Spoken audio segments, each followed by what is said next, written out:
And now, introducing the new Sneaky G-Man store on SD. All you got to do, go on to SD, type in Sneaky G-Man store, and you could get your very own Are You My Malacca shirt, Samsung cell phone case, or just a cap or a beanie. Let's go Giants. Ow. Hey guys, I appreciate you wanting to enjoy the show. First, I got to give a couple shout outs. First off, I want to give a shout out to dresscomfy.com. She has the latest and greatest for Sneaky G-Man merch. So please, check it out. dresscomfy.com. Also want to give a shout out to 3 a.m. water hydration for the go-getters. Natural spring water. Go get it. Now let's go do the damn thing. Before we do the damn thing, I got to give a shout out to George's Trophies, aka Sergeant M replica trophies. Guys, Father's Day coming up soon. This is the perfect gift. Matter of fact, this is the perfect gift for any occasion. I mean, who wouldn't want a replica Super Bowl trophy of their team? The team that got the ultimate prize, the Lombardi Trophy. So when you get a chance, go to his Facebook page, George's Trophies, aka Sergeant M's replica trophies. Now, we gonna do the damn thing.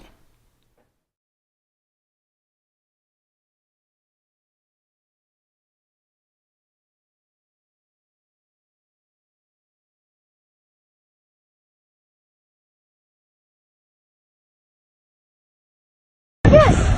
Come on, yes. Arrímate. Come on, yes. Get the right turn, sir.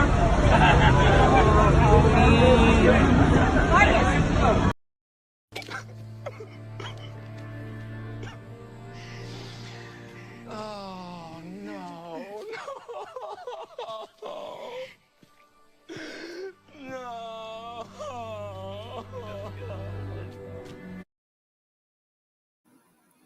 You're listening to Make It Count, the Sneaky G podcast on Northeast Streaming Sports. Is this thing on? It's your boy Stefan, a.k.a. Sneaky G. Yeah.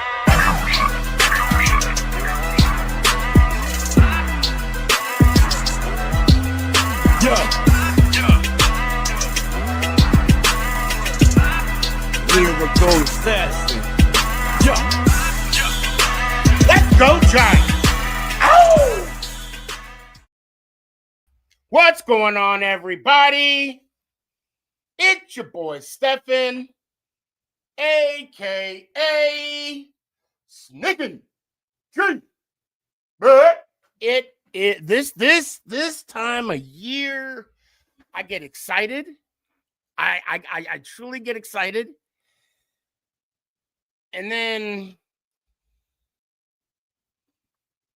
you know, but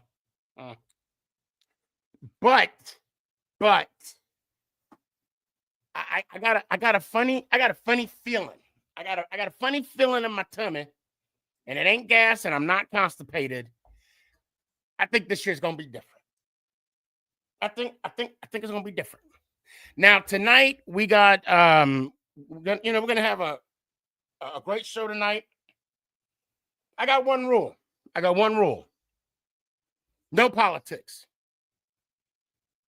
If I get a hint or a sniff, you got to go somewhere else. You don't got to go home. You just can't stay on here. Okay? And that's all I'm going to say about that. This week, obviously, the New York Football Giants come to my neck of the neighborhood, neck of the woods, I would say, right? Arlington, Texas.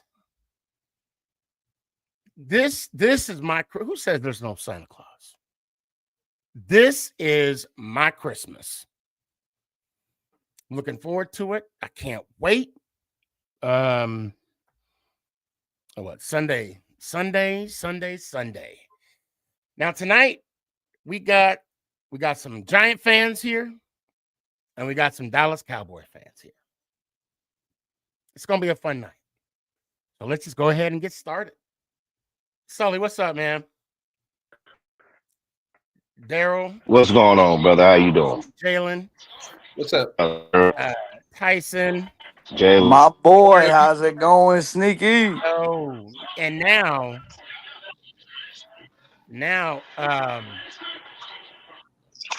we got some, hold on, let me see. Let me make sure.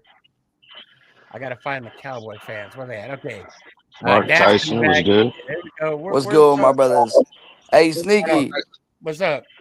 Hey, can we start off by saying congratulations to Dexter Lawrence, baby? Sexy Dexy had his child.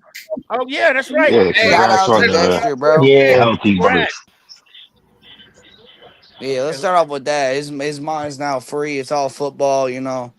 I think that was a big impact of the first game. I think he was, you know, still thinking about his kid and stuff like that. So, of course. Okay. Nah, hey, look, his mind ain't free. He about to have a bunch of sleepless nights with a newborn.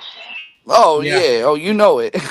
So I also want to give y'all a heads up. I've been meaning to do this, and I'm just gonna let y'all know that if I happen to mute you, okay, it's because of the feedback or the the pushback from the the whole studio. So don't worry. Before I ask a question or if you want to give a response, you can unmute yourself. But if I happen to see that there's an influx, which I can see, then I have to mute you. And it's not that I'm trying to shut you up or anything. It just messes up with the whole audio of the thing. So I know y'all understand. So now let me put everybody together. Hold on a sec. Let me do this and do that. All right, now we got to get started. Okay. Yep. This week, this Sunday, we have a game. We have another divisional game. Okay. Against the Dallas Cowboys. And I want to say a known fact that I moved here in 2018 to Dallas, Texas. I moved here after the fact. So I literally had to wait a whole year to know what that rivalry is like in Dallas. And I can honestly tell you, it's no joke out here. It's real, and we have not won a game since I've been out here. And actually, we haven't. It's time for you to move, Sneaky. You know what? And I'll take that. But even with the odds, I got to at least get one. Sometime I should get one. Anyway, I say that to let y'all know that I feel it's different this year. I could be wrong. I mean, I understand the reluctance to some, but I got to be positive. So, who wants to start off?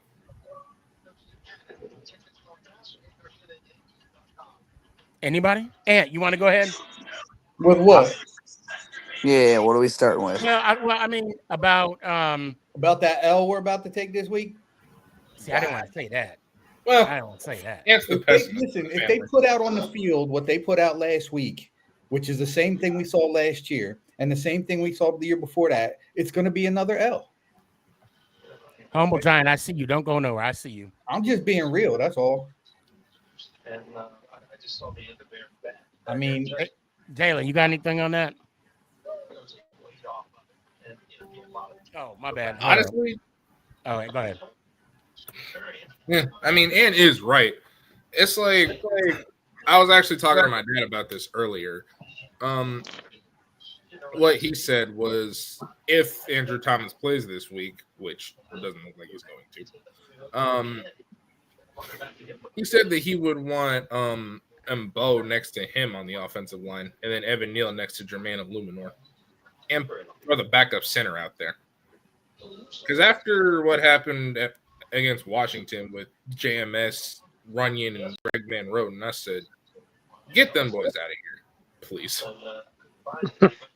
Yeah, I think, matter of fact, Danny Rivera on Instagram, he made a comment. He said, offensive line need a lot of help. Ain't no argument there.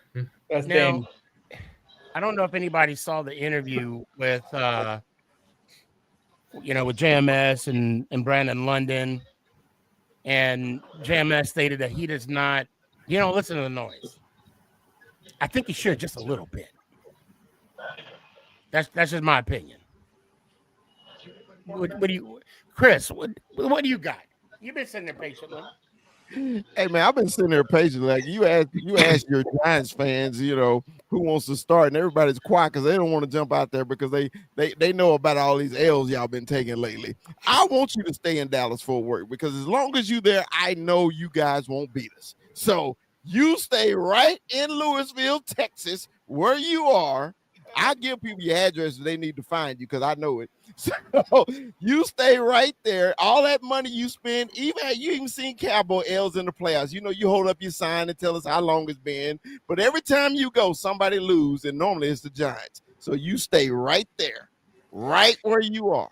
All right, Chris, it's been good. Let me hear it one time. Go ahead. Let me. Let's go Giants. By the way, what's up, Ant? Go Blue. Go Blue. Young K, what's your 2 cents? Go ahead. You know what?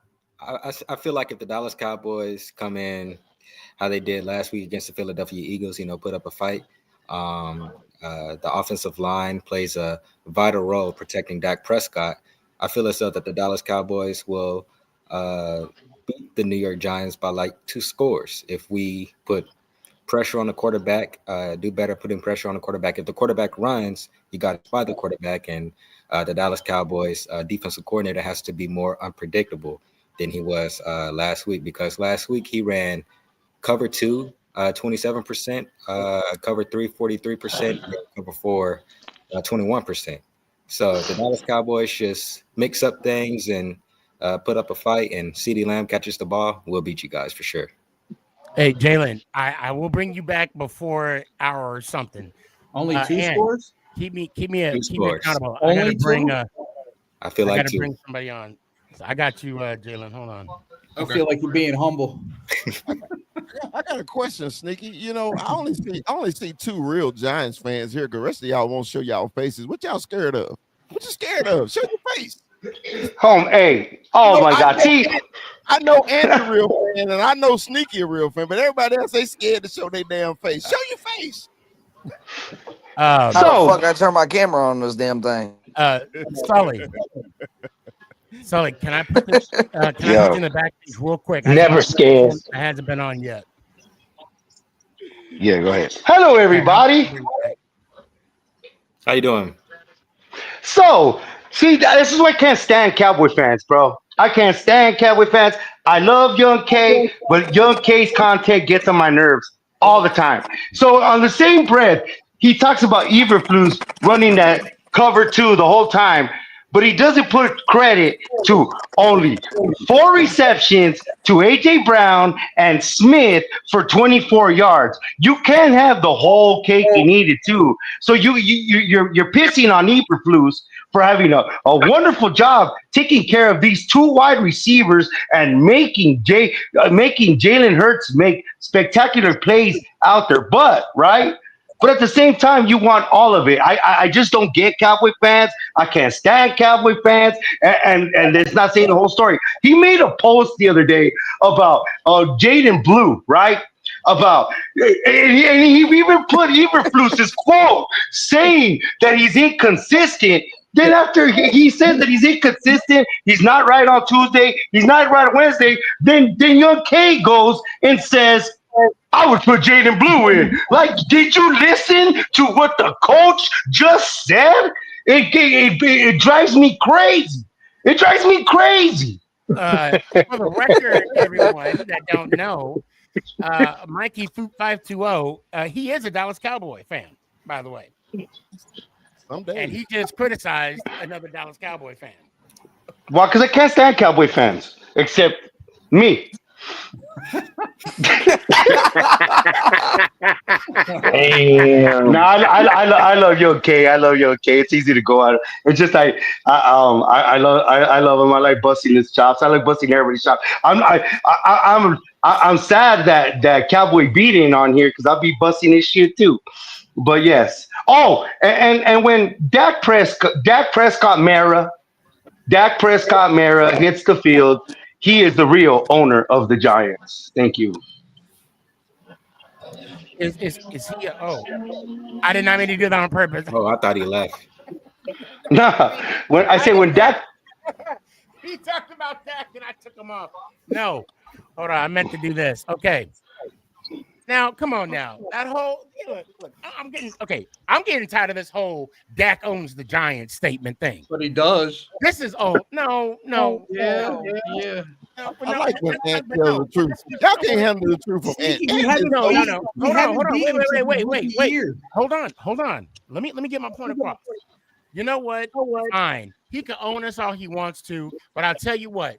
Until he gets a ring, Here we go. There's the trump card. Then I will bow down and say he's the daddy. In the show. Hey. 17 minutes in the show, and you couldn't wait to play that trump card. Hey, because it's the wait. truth. It's the damn truth. Why? Okay, wait. Hold on, Chris. Hold on. I don't know why you Cowboy fans. 520. This is why I hate Dallas Cowboy fans. Arlington squat diddly poop since Clinton wasn't president, and all of a sudden, okay. You said no politics. No politics. We can't. But sneaky. Okay, since gas was $1.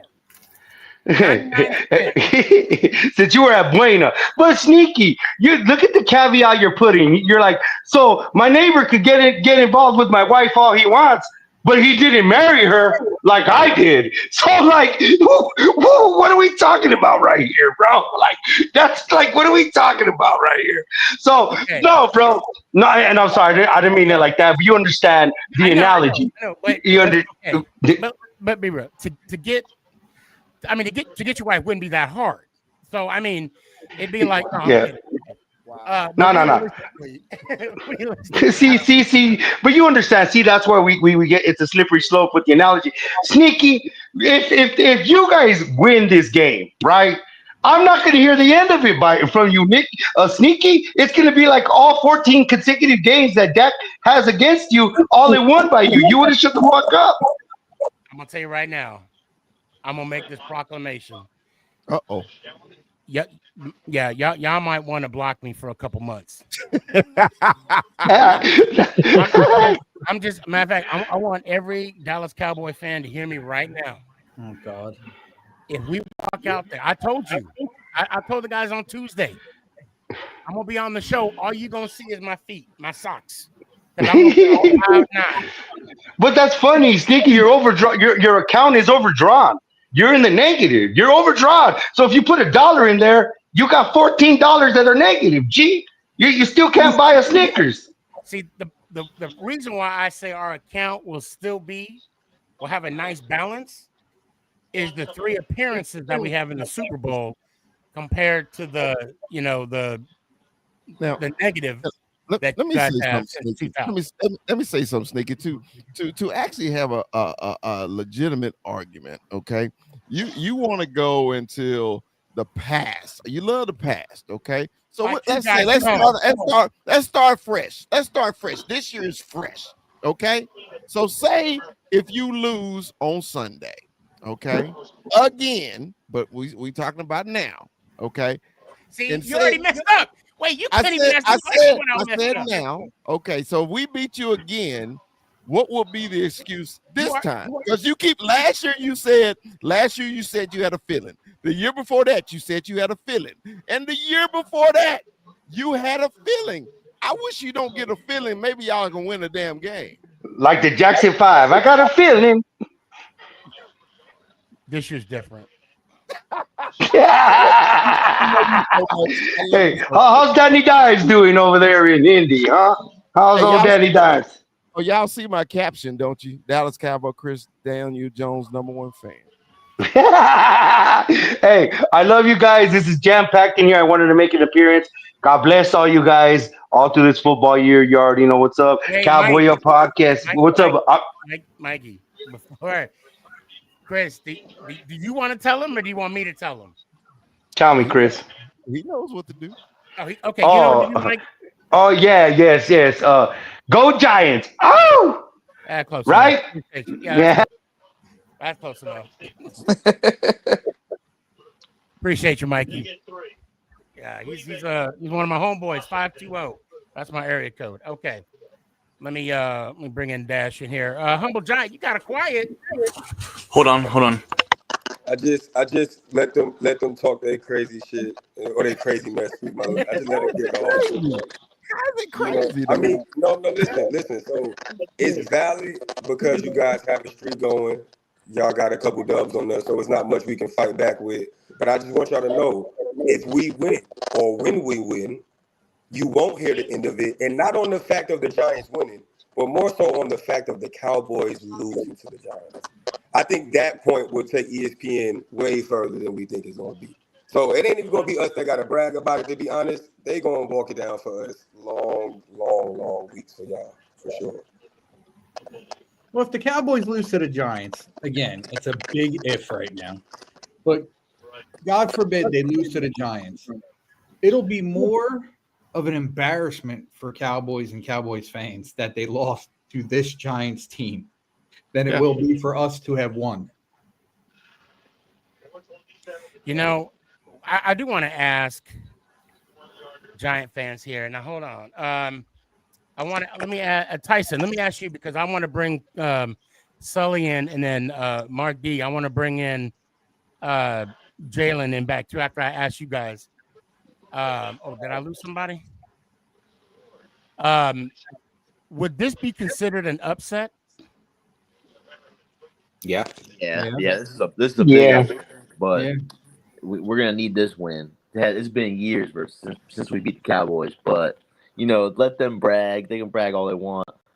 It's just bragging rights at this point. But eventually, we're gonna win a Super Bowl before they do again, maybe 3 again. So it's gonna be a long drought for them. That's all I know. I don't understand this word y'all keep using, brag. I think it's more factual than a brag. It's factual. But you have nothing to show for it, though. No playoff wins, no Super Bowl. And there y'all go again. We talking about playing each other, and y'all want to talk about everything else. We're talking about playing each other, right? Is that what we talking about? Are we talking about the Cowboys' history of not going to the Super Bowl? Which one are we doing? We're talking about practice, not the game. Not the game. Yeah, because when we play y'all, it's like practice. It's so easy. No, it ain't practice. Easy. You barely beat us last year. I wouldn't call that. Oh, here we go with the barely beating. Okay. Listen, a loss is a loss. Whether it's 1 point or 50 points, it's still a loss. True that.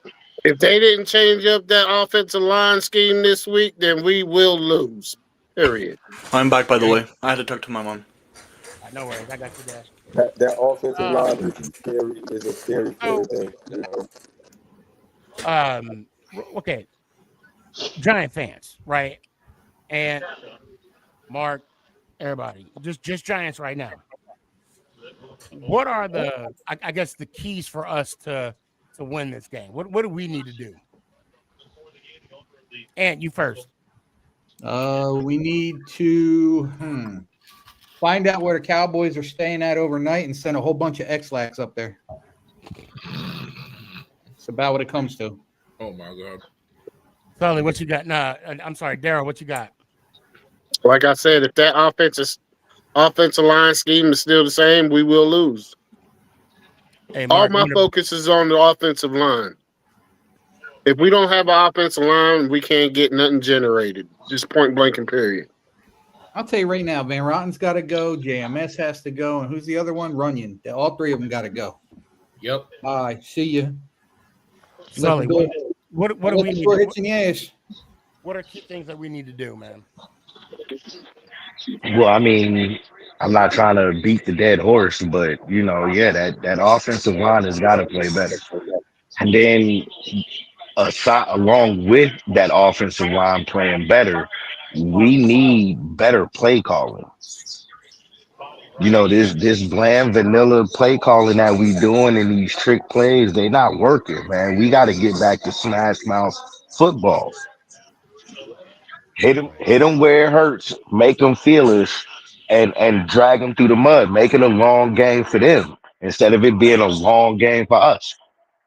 See, here's our problem as a Giants organization. And we can take some notes from the Cowboys. And I know you're going to hate me saying this, Sneaky, but when you rebuild a team, you're supposed to start with the offensive line. The Giants haven't done that. The Giants are too busy getting skill position players.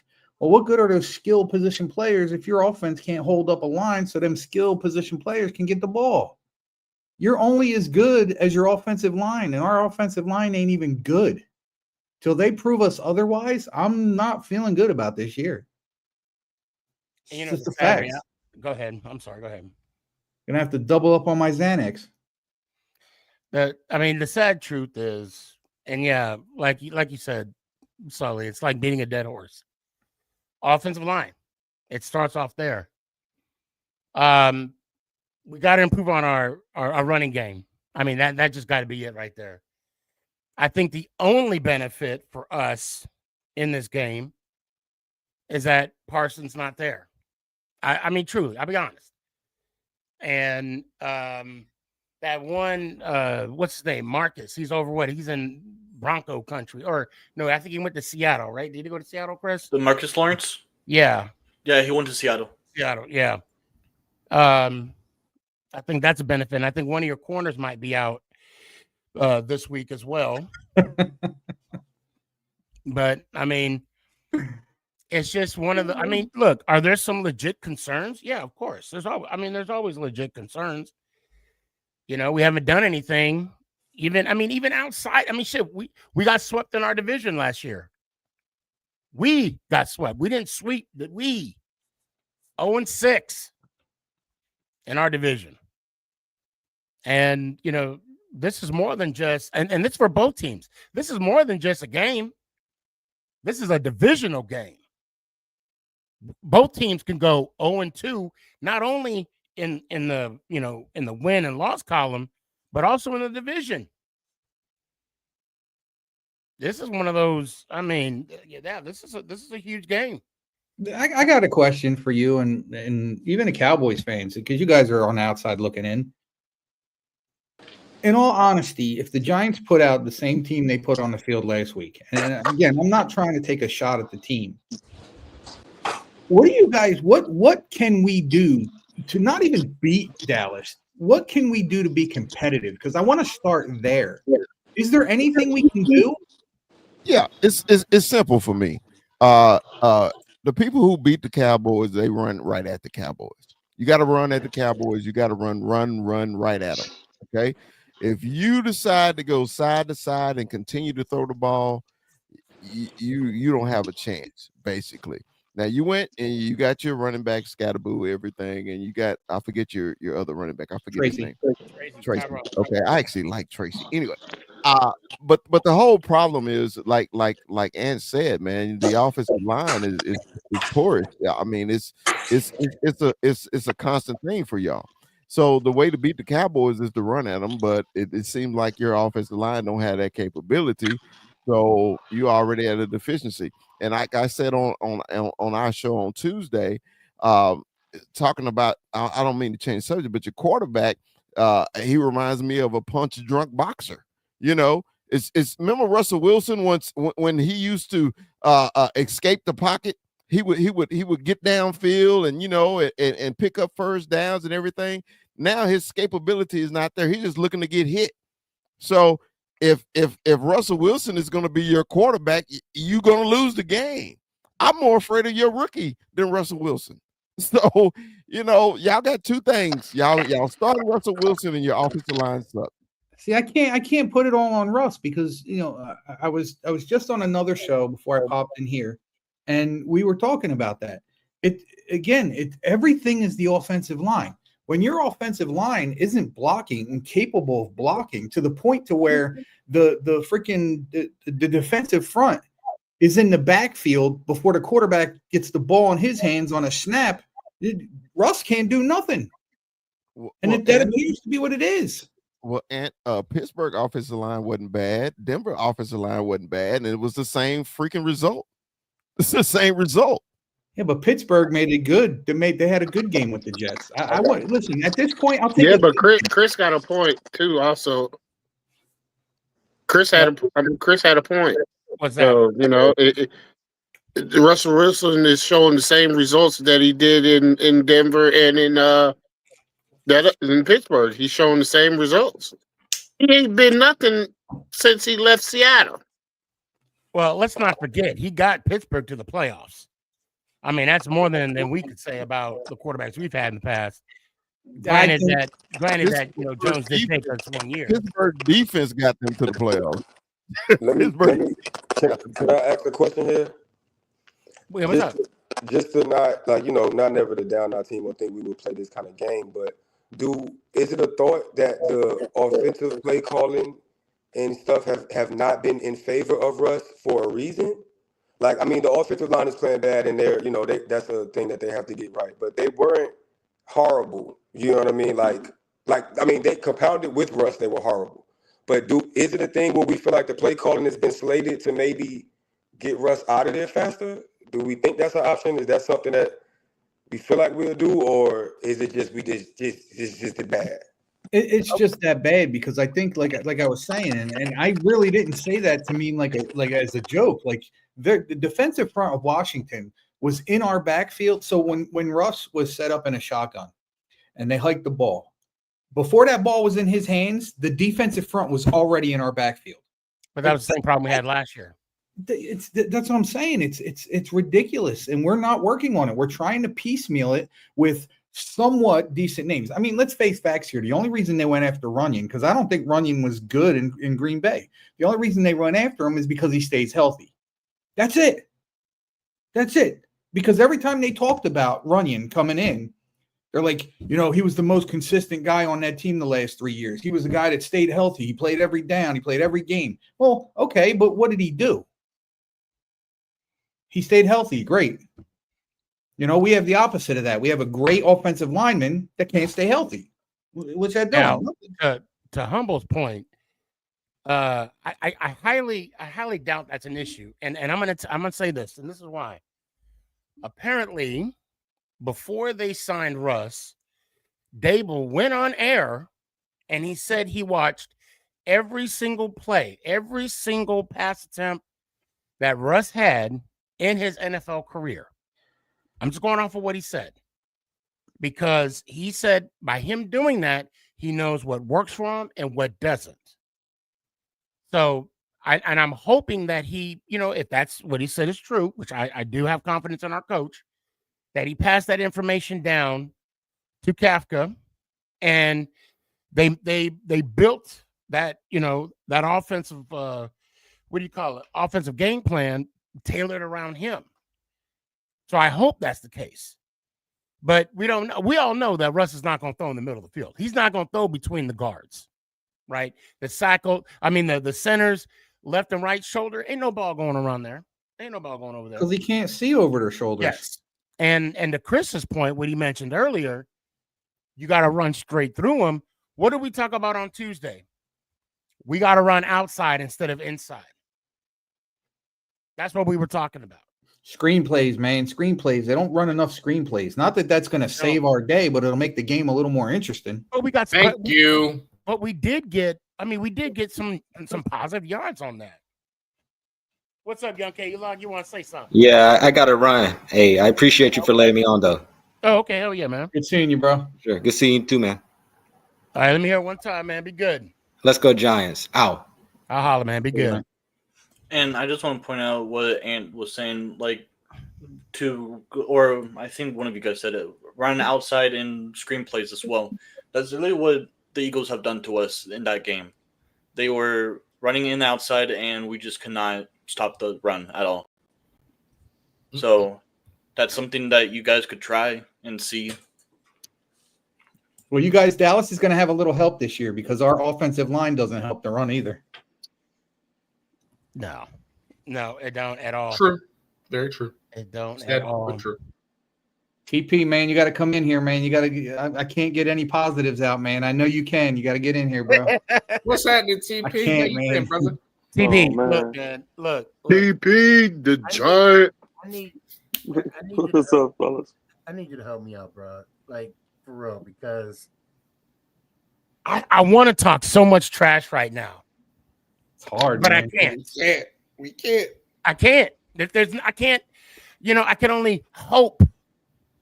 But I mean, I believe that this is gonna be different. Chris, right now, I love you and I hate you at the same time. I love you, Sneaky. I love you, brother. Sneaky never for a loss of words. Never. He can always find a way to talk trash to me or a Cowboy fan. And when he say he's at a loss for words, it just cracked me up. I've never heard the man be quiet a day in his life. As long as I've been knowing him, he ain't never been quiet. So all of a sudden, the reality finally hit you that y'all are playing the Cowboys again. These are dark times as a Giants fan right now. Dark times. Very dark times. You got anything? It's week two, y'all. Season just Yeah, started. I mean, It's week two. I mean, one thing that I do know about this team is that 1 week, yeah, we look like how we looked like on week one, which is absolutely trash. But what people are not really accounting for is there are times when we look like a completely different team. So there may, You know what? now if we're that team, it's not going to be all ha and giggles for Dallas. So, True. I mean, at the end of the day, we're both 0-1, so I don't know why they sitting on a high horse. And it's going to be another divisional matchup, and we'll see. I can tell you why, because y'all can't beat us. Y'all hadn't beat us. That's why we're on the high horse, because we know we got our first victory this Sunday. All I know is Yeah, that you know what's funny? It's like the Cowboys are celebrating almost winning, which is the saddest thing ever. Like if you realize that's a really premature celebration too. Like they're feeling good about almost beating Philly, and I think that's a little sad. But me personally, but anyway, I think that. Sorry, go ahead. Go ahead. Sorry. Nothing that has happened last year or the years before really mattered to me. To be quite frank, I'm focused on, this year and going forward. And so, in my book, we both 0-1. Yep. And what I want to bring up real quick is when you were saying how us Cowboys fans are celebrating almost beating the Eagles, is because, in my Cowboys fan mind, I guess you can say, the reason I'm surprised of what the Cowboys have done was because I'm surprised of what the Cowboys have done. I thought the Eagles were going to blow us out. I thought the Eagles were going to do something, but the Cowboys were able to hold on and just keep that very small margin of winning. So that's the reason why I'm glad the Cowboys were able to do something at least. Hey, Dash, I got a question, bro. I got a question. Go ahead. Was CeeDee Lamb eating popcorn during the weather delay? Because when he came back, that boy had butter fingers. I see what you did. Okay, never mind. Well, and to be told, I mean, you guys were a couple catches away from potentially beating Philly. From beating them. Yeah. But you see how you do that though? Like I don't care. You don't get any points for potentially doing that. Because if you really want to play that game, then let's play the full game. Let's actually talk about the fact that Jalen Carter didn't play. Let's actually talk about the fact that this is not the big bag Eagles that we have once known. I mean, their cornerback positions are very suspect. So let's not give them brownie points for almost doing a job. They lost. Right. Now they got to place another losing team. You know what, TP? You're right. I mean, almost only counts in horseshoes and hand grenades, not in football games. And I'm a strong component of I don't believe in moral victories. I don't at all. And I just want to go out and win. I want this one so bad. And you and me both, brother. And the fact that I'm gonna be there too, and the fact that I got to go to work that Monday and face people, good, bad, or indifferent. Let me ask you this, though. Let me put it in a different perspective for you. Because I understand everybody's down and out right now. And trust me, if you would have talked to me a couple of days ago, it would have been a different tone. And I would have been, up here, not just being so nice. But let me ask you this. If we look like the Giants that we look like in the offseason, the Giants that we thought we would look like, and we win this next game, are you moving on from that week one? We have to. Oh, 100%. No, I'm not. I'm not. I am. You know why? Because it gives us a whole week to gloat. Yeah. Sure. But I mean, to be fair, TB, hold on. To be fair, and I'm only going to speak for myself. It's a week to week type arrangement. You know what I'm saying? It's like, I'll forget about week one, and I'll celebrate week two. But then come Thursday, come next week, this time, all right, now I got to worry about the Chiefs. No. I'm asking because prior to this game, there was a lot of hope around this team. Mm-hmm. So that's what I'm speaking to. Do you regain your hope for the season as far as thinking that there are going to be some games that you're going to pull out and win? Because right now, the Giant fan base, I think, are all in agreement to they don't really see the next win. That's facts. I want to see the team string together 2-3 games, 2-3 wins in a row, and I think then I'll start building my confidence. But when you got a team, again, I understand it's week one, so I'm not totally dying with the team yet. But when the team comes out and looks pretty much like they did last year, it's not a positive feeling. Well, that's why I said if we look like a complete different team, like I'm not even talking about looking like week one. I'm saying on all cylinders, it looked like we have something going. Our coaching actually looks like they are NFL coaches, like the whole nine. I'm saying if we look like the team and we pull out a victory, that was Dallas at AT&T. I mean, how do you feel then? Oh, I feel a lot better. Oh, I'll be. I will feel the same. I will feel the same because only for this fact, if they come out in Dallas and they look good, well, we seen those same flashes last year also. It was a hit and miss from week to week. TP. The main pushback that I would give to that is that we didn't see it versus divisional opponents last year. Okay. Yeah. Okay. That's true. That's very true. I think that I just think it's our time. I really do. Now, I was talking with my son last night about the Russell Wilson start scenario, and I think we kind of touched on it a little bit too on Tuesday.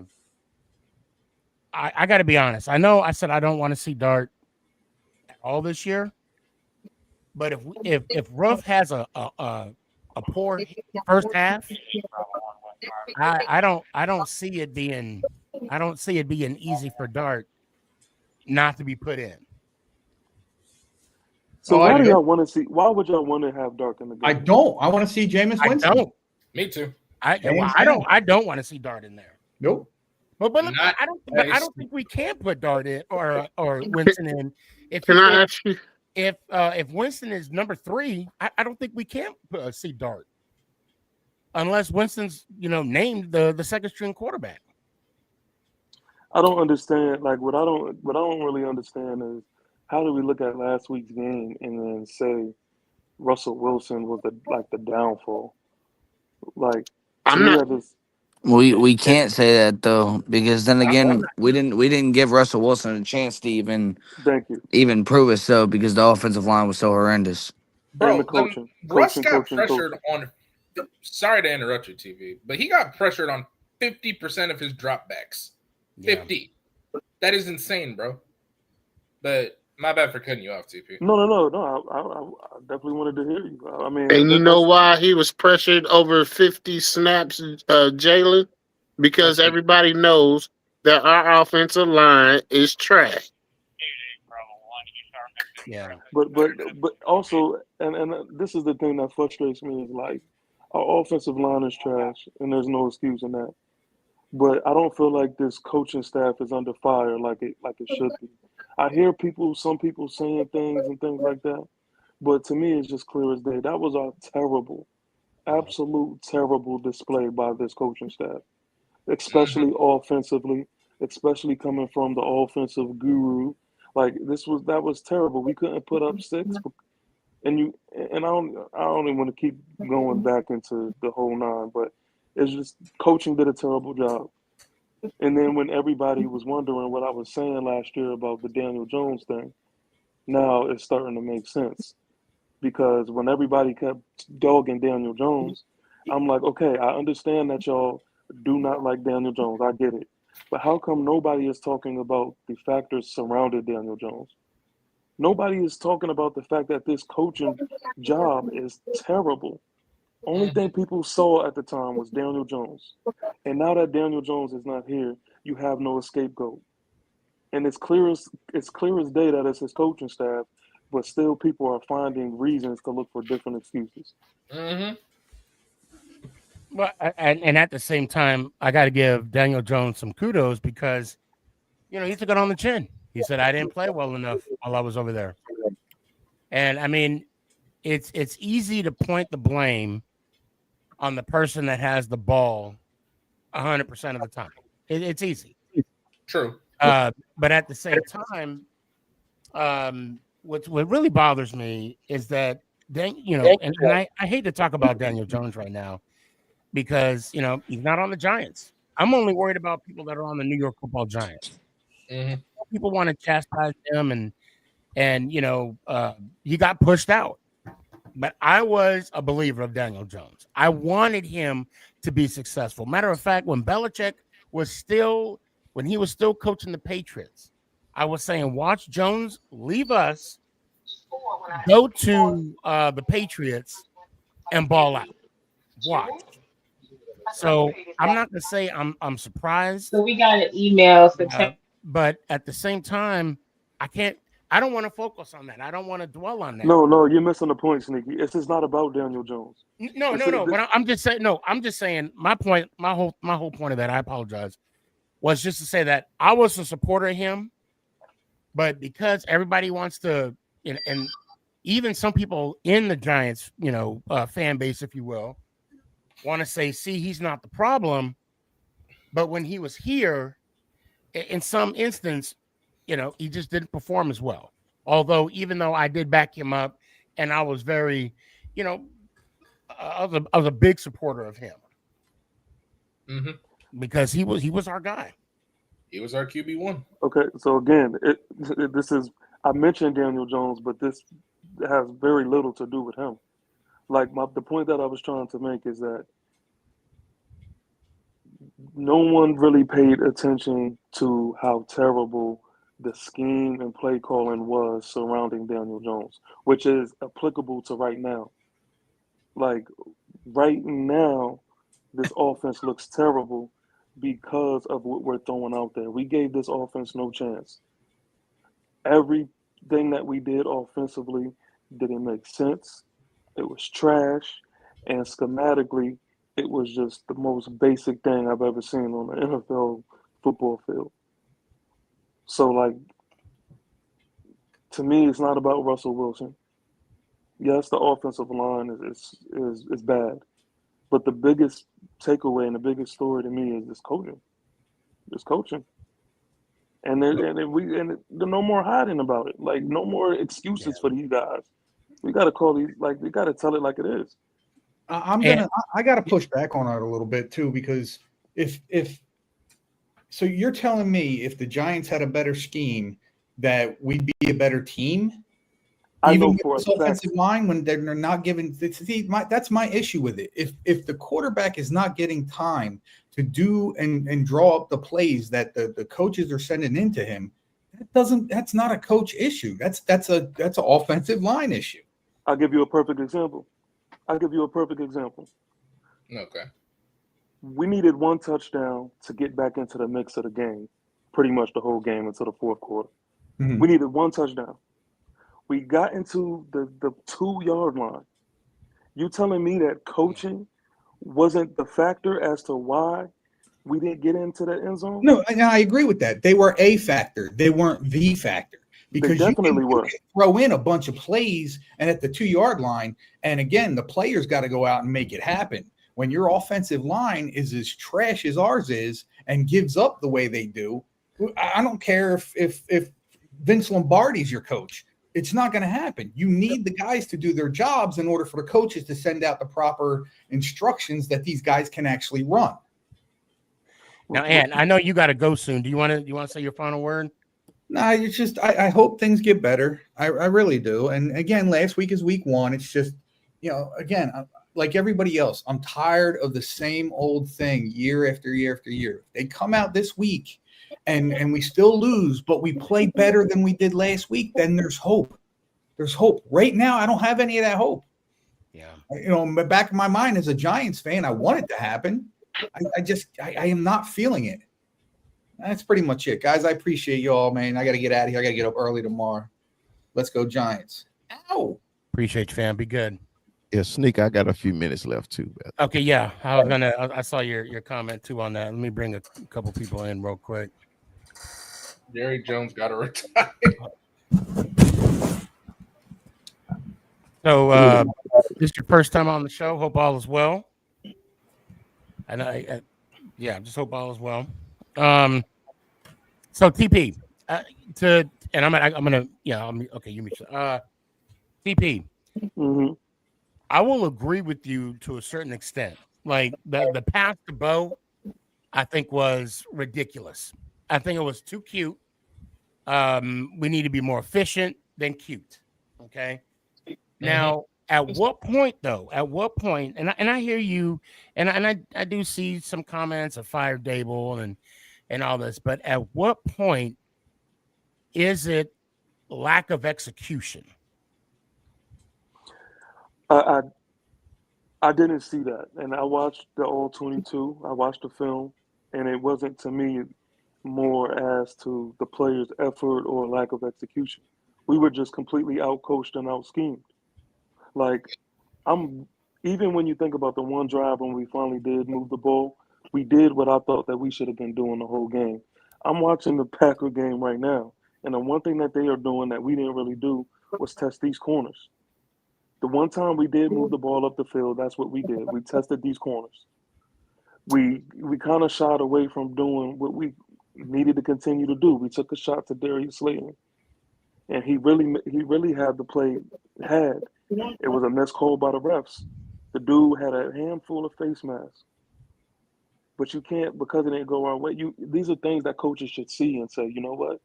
These corners right now, they really struggling with these receivers. Malik Neighbors had that go ball, over the corner, and it looked easy to him. Only time we was really stopped was because of our own doing when Russell may have underthrown it or whatever the case is. But if you just go back to the drive where we looked like an actual team, was when we was doing that, was when we were testing those corners and getting the ball out. We got away from that, and we got into that single set. Hey, everybody, we running the ball. Everybody knows we're running the ball, and we went right into the defense, 3 and out, easy money. So it's just like, the execution thing. I really can't. I didn't see that. Defensively, they held them literally to. They held them literally to what, 14 points the whole game. Yeah, Yeah, 14 to the final 4 minutes. Yeah, Tyson, what you got? You wanted to chime in? Well, I mean, I hear everybody talking about, just how we got to establish a run, and you're right, we do. We definitely do. I think we got to obviously do a stretch more, run to the outside more. Obviously, yes. But I think honestly, Tyson, the way we went. Tyson, I'm sorry. Hold just Chris, you got to go. Yeah, I gotta go. Okay, yeah, go ahead, man. I'd said that before you went back to the funeral. Look, this is the first time I ever been on the Sneaky G show. I felt like I was at a funeral. Look, it's week 2, guys. It's week 2. Normally, you Giants fans are so hyped and man having a good time and having one. Y'all already think y'all lost the game, man. I'm cheering for y'all now because this is the most depressing damn show I ever been on in my life. Sneaky G, what the hell is going on? What is wrong with y'all? You know what? Okay, you know what's going on? We were 3-14 last year. That's what's going on. Look, and I think we were 4. We were 4-1. You're 0-1. You know, but hold on, Chris. I'm gonna tell you right now. The same way we feel right now is the same way y'all feel. Wild card round in the playoffs. It's the same thing. It's the same thing, different type of season. It's just pretty much, yeah. You know me. I'm trying to be positive. I'm trying to. I want to talk so much mess right now, but I can't. It's hard. Well, that's why I'm bringing up our. Shit, we're going 16-1, but I'm not betting. Well, look, that's basically it. Since I gotta go, I'll let y'all finish with this wake. Okay. I appreciate the invite, bro. I'm gonna continue watching, but I got some stuff I got to do. Hey, Chris, make sure you send us some flowers, brother. Make sure you send us some flowers. Yeah, I need it. Hey, I told y'all are my friends. I love Giants. I love the Giants. All right, man. Let me hear one time, man. Hey, as always, Dallas Cowboys for life. Let's go, Giants. Peace. Appreciate you, fam. Oh man, that was Cowboy Chris. I do want to follow up on. Yeah, Chris. well, now go ahead, brother. All right, yeah. So I do want to follow up on Chris's statement with saying it's just week 1 and week 2, though, because I think all of fans, like any fans, basically in the NFL, are just jumping to conclusion on the teams that, or their team that lost. They're jumping to conclusion about coaching staff, their players, the QB. They're just jumping to conclusions. It's week 1 of the NFL. Sure, they may have played good in the preseason or whatever. I don't know. But it's week 1. We should just wait for a couple of weeks. Just maybe week 5, then jump to conclusions. Yeah, that's fair. That's fair. I mean, yeah, you're right. But there was one thing that Chris said that I disagree with. And the one thing was don't attack and don't pass on Dallas.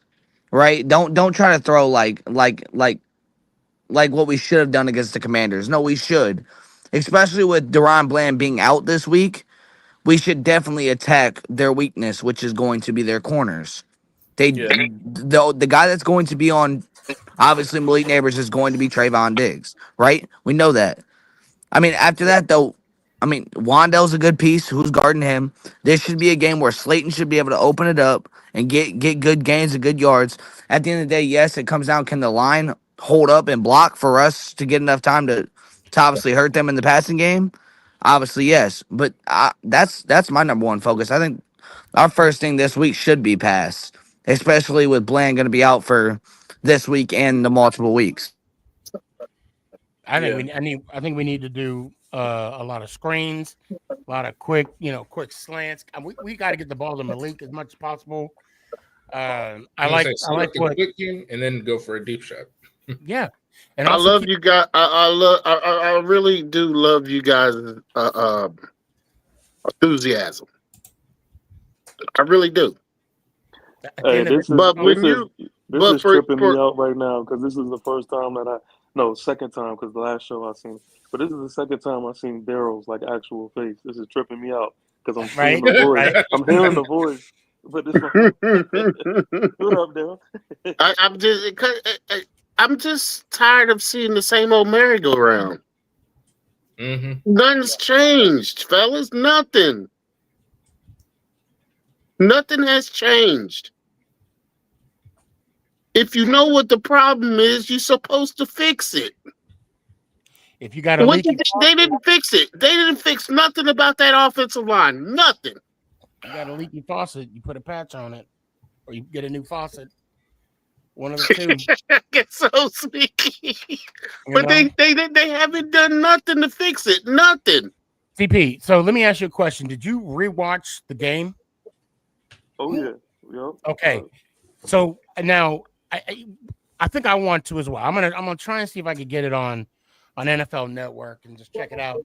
But I'm gonna do something different though. I'm gonna count how many times I saw a minimum of 3 linemen turn around and look back at the end of the play. I want to see a minimum how many linemen was just standing there when the play was over. It shouldn't be like that. And that's what I was mentioning earlier about execution, about linemen just standing there, and then we can. And the problem with that, the whole problem with that is when you have situations where you're lacking execution. Okay, you're not producing on the field. Put the blame on whoever, right? On whoever. But then you get ticky-tack fouls, and then it's just a avalanche of issues and problems, and it results to like we literally have to play a perfect game for the next 16 weeks. Can it be done? I believe it can. I believe it's possible to strive for that. But when you're not just executing, and then you get penalties, and then the other team, passes on you or runs on you, or people don't get the right, you don't get the right the calls to go your way, Sully, thanks for coming back, man. I was actually about to text you. But I mean that's my only thing. That's my only issue. When you watch the game too, I also want you to just pay attention to the time of possession, the time of the games, and what we run, when we run them, and just ask yourself, and say, look, how predictable does this offense look? Like before they even snap the ball, how many times can you guess that we're gonna run up the middle when we actually do run up the middle? Mm-hmm. And another thing that I wanted to mention too, speaking of just being out coached, we were so out coached that if y'all go back and y'all look at the play where we did throw it to Membo on the goal line, the players are literally pointing it out. They knew it was coming. They were 5 steps ahead. He's literally pointing at Membo like, okay, he's an eligible receiver, like right here. So, like, again, it was just a master class by Coach Cliff on the Washington side of the ball that I think that, we really didn't stand a chance in that aspect. And what was really more disappointing was that in the second half, we had no adjustments. No. Yeah, I'll give you that. Yep. Yeah, but we not only had adjustments on offense, we didn't have adjustments on defense either. Well, the only thing about defense has a leg to stand on is that whether people think it didn't work or did, whatever, they had only 14 points. So, like, defensively, you can but can't really complain defensively because they did their job. Okay, no, they did their job to a certain extent. Right, to a certain extent. They still got over 400 yards on us. Hold on, But if they didn't get to points, they tired. If they didn't get to points, then what does that matter? No, you're exactly right. I understand where you're coming from. I mean, but another thing that I just look at of the Giants defense that was a downfall to me was I think the only reason we were even in that game is because of the drop passes that Washington had. I mean, they dropped 7 passes. I mean, we could talk about those drop passes. They dropped 7 passes. That's crazy. But they dropped them. That's their fault. That's their fault. No, you're right. But out of the receivers that they have, and say the receivers that Dallas has, what are the chances that happens again? It's not that likely. Did you see them week 1? They dropped passes. That's why they lost the game, really. Yeah, you're right. But I also would argue. I would. I'm sorry. Let me just say this one thing, TP, and then I'll let you finish your thought. The overthrow to McLaurin, right? Yep. My concern, and I don't think they went back to that, is that if they see that he can beat the receiver on a deep route early in the game, My concern is that they're going to go back to it later in the game. Although in this case they did it, so I think that's a benefit for us. But Tyson, you're right. It's the drop passes that we got lucky. Matter of fact, it did show the replay of the game, and when I saw it just for a little bit, there was a couple missed passes that they did drop on the first down marker that resulted in them punting the ball. Quite a bit of them were that way. Yeah. That were 10-yard passes, 13-yard passes that were just plainly dropped by Washington receivers. Like I said, yes, we can stand on yes, that happens. It's the first week, we know. But that's my point. It's week 1. I mean, how many times is Terry going to drop a ball? How many times is Zach Ertz going to drop a pass? You're not going to see that often. We're not going to get bailed out like that the second time we play them. We have to fix our corners. We have to fix the way we do things. That's just what I love the pass rush, but I mean that doesn't save us from our secondary. I can't argue the fact that we need better production out of our corners.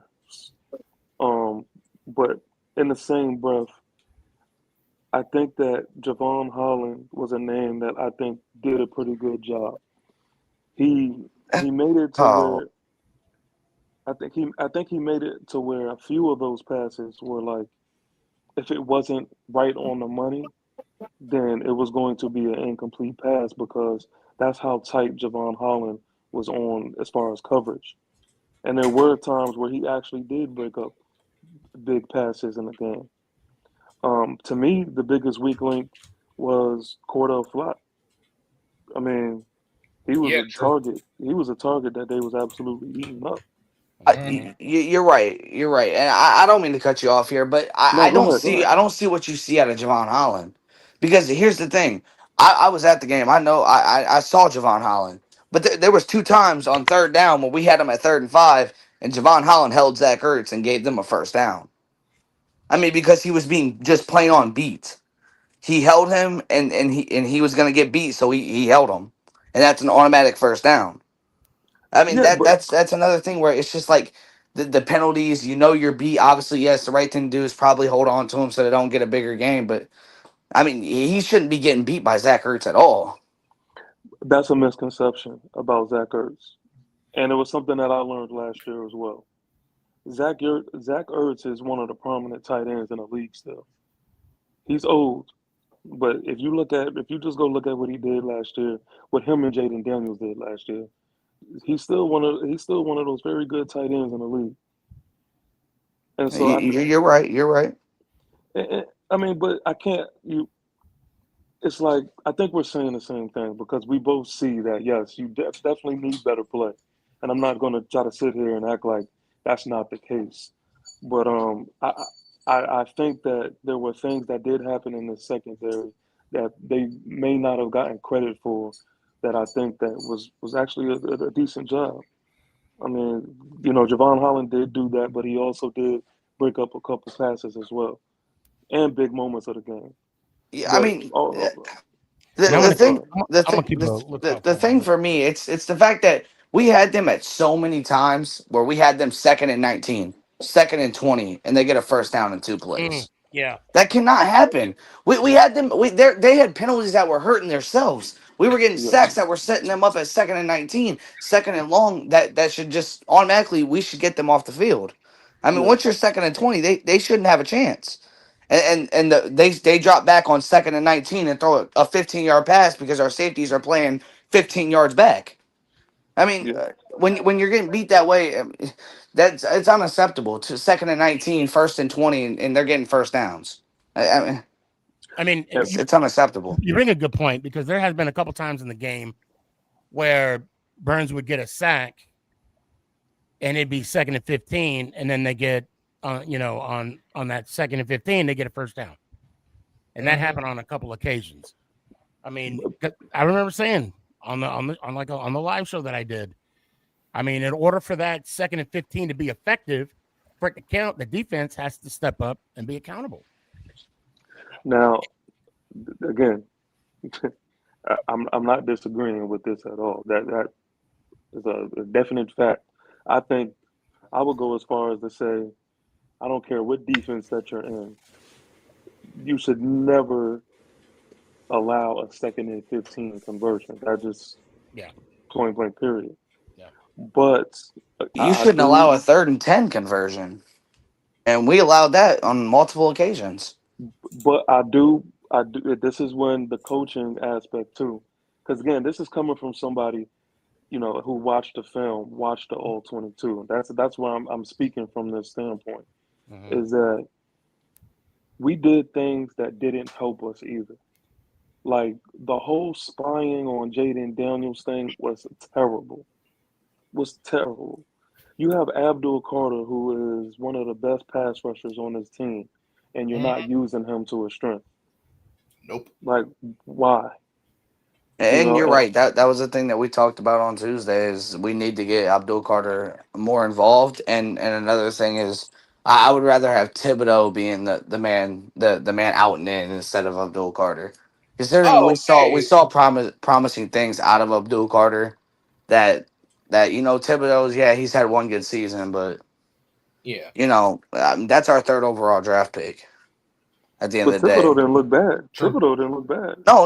I'm not saying he looked bad. I'm not saying he looked bad. Honestly though, I think, like I said, the one thing on our D line that's just going to continue to hurt us throughout the whole entire year, unless we fix it. We have to stop the run. The Jaden Daniels running for 15 yards. Just a running back running for 15 yards, 10 yards. I mean, that has to stop. That's the one thing that's hurt the Giants too. Everybody talks about the offensive line, but we've realistically never had a run stop defense since really our Super Bowl. Now I read something, and just a highlight where they were talking about having Carter as a linebacker. Yeah, because he's played there before. He played both ways when he was at Penn State. He was a linebacker for his first year. Like I said, I didn't read the full article. I wish I did. And weren't they doing that because of Michael McFadden's injury? But that's what I'm trying to get at right here. Is we know what Dak's going to attack. It's going to be our weakness. He does it every time. He's going to hit the middle of the field. He's going to throw towards the linebackers. And that's something that we're going to have to control. That's what the pressure has to get there this week. The corners have to play good. I mean, there's no, they got to play decent. They got to play iffy. No, they have to play good. And if they're not playing good, they got to play great. Because at the end of the day, CD's going to come hungry.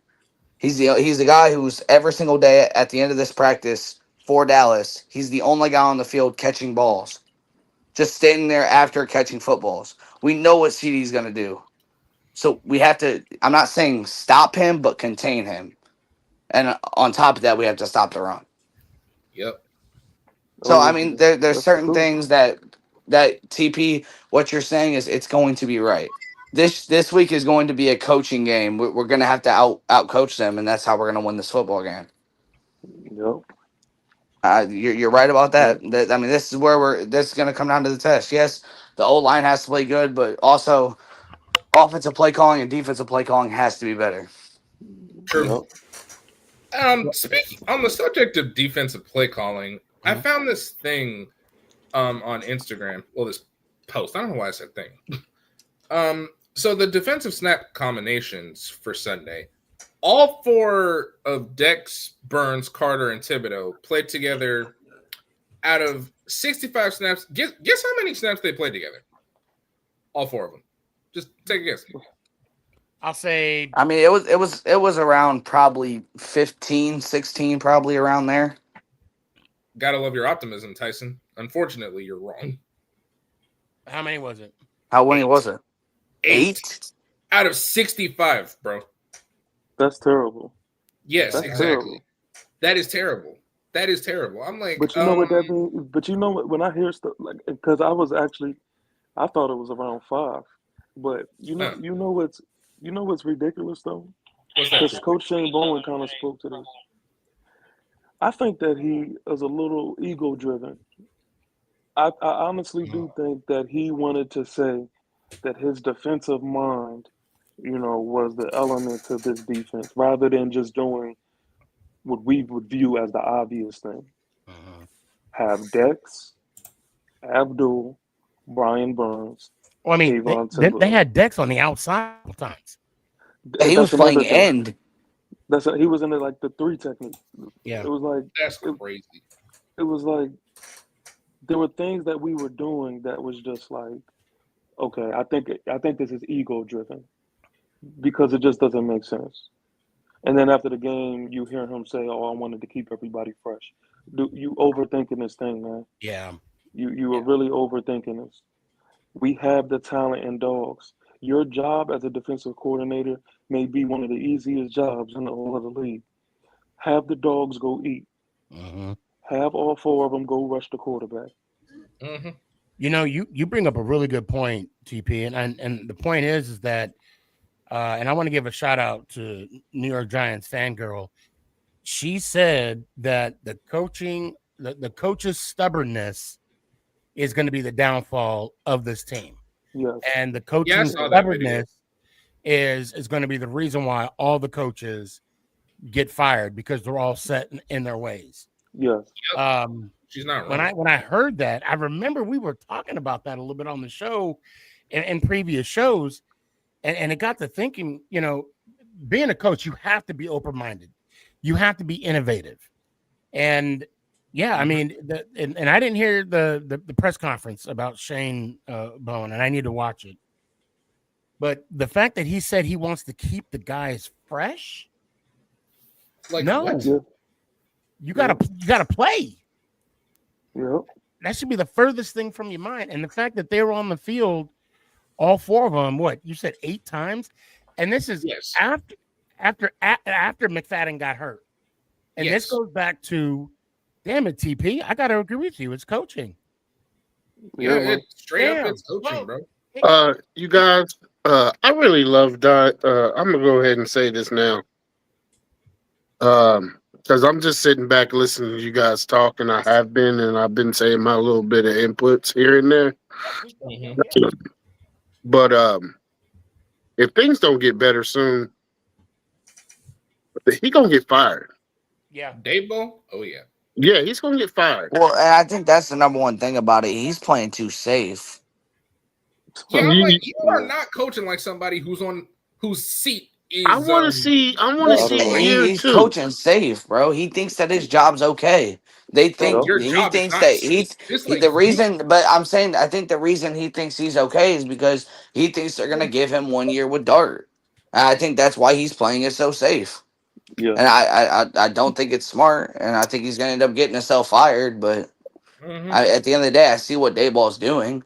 He wants to think that he's safe for next year because they're gonna give him one chance with the quarterback that he drafted. And I don't blame him for doing that, but there's no time for it. There's no time. I want to see year 2 Dable. You mean year 1? Year 1. Was it year 1? Yeah, When his he first took us year to he the took us to the playoffs? playoffs. Yeah, first year. Yes. Well, that's who I want to see. Yeah, because like, with this roster, like we could Dayball could actually afford to be year 1 Dayball. I mean, I guess he didn't feel that way in year 2 after what happened week 1, but you know. So DP, I want to ask you a serious question, and I just admittedly saying I can understand where you're coming from when you say it's coaching, but I want to come to a happy compromise, and I just want your input. What percent do you believe we could call execution, and what percent would you say it's coaching? To me, I'll give it 30% execution. Okay. 70% coaching. Yeah. Yeah, So I really do because I'm looking at. I mean, they came out there. You're gonna have the week 1 rust, right? You're gonna have those like WTF moments. That's I think everyone around the league had them. It's week 1. But I think if coached right, if really put in a position like to keep up with Coach Cliff on the other side, I honestly do think that we win that game, man. I mean, we didn't even make it a competition. We didn't even score a touchdown. No. We don't even give ourselves a chance. Nope. Like we said in Tuesday's show, 13 plays in the red zone, 6 points. I mean, that's crazy. Yeah, it's unacceptable. That number has to improve because that is just laughably bad. But this is one of the things that was like that stuck out to me. Mm-hmm. Cam Scatterbo, because everyone talks about this -3 yards, and I'm a big advocate as to I don't really care too much about stats because stats don't tell the full story. The full story. Cam Scatterbo, he caught a pass, he ran a dude clean over, and maybe broke another tackle. Two of after them. that. Two of them. And there was another. Yep, there was another one, ran a guy clean over. Then there was another play where they did a play action. He picked And up he a block. blocked Frankie Lou. That was he nice. thumped that dude. He thumped that dude. Now all of this is prior to getting in the red zone. Please tell me why you see this in Cam Scatterbo. Mind you, that you know what type of player he is because you drafted him, I would assume, to be this type of player. But you see this on the National Football League stage now. You see this in game. So you get to the red zone and you only give it to him once. And that one time, it was because Marcus Membo fell into Cam Scatterbo. Well, actually, he turned around. Did you see that? Homeboy turned around. Yeah, because he got blasted. He completely the guy got off the line way quicker than Membo got off, and so it was just whatever. But I say this to say, you had more than enough ample times to run it again and again and again, and you're gonna tell me that you don't think that Cam Scatterbo would have gotten that end zone after 2 to 3 or however many tries? And what ultimately killed me was it was 4th down and you decide to kick a field goal. You decide to kick a field goal.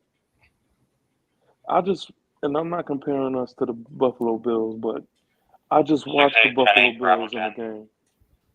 It was 4th and 8, and they were in enemy territory, and they went for it.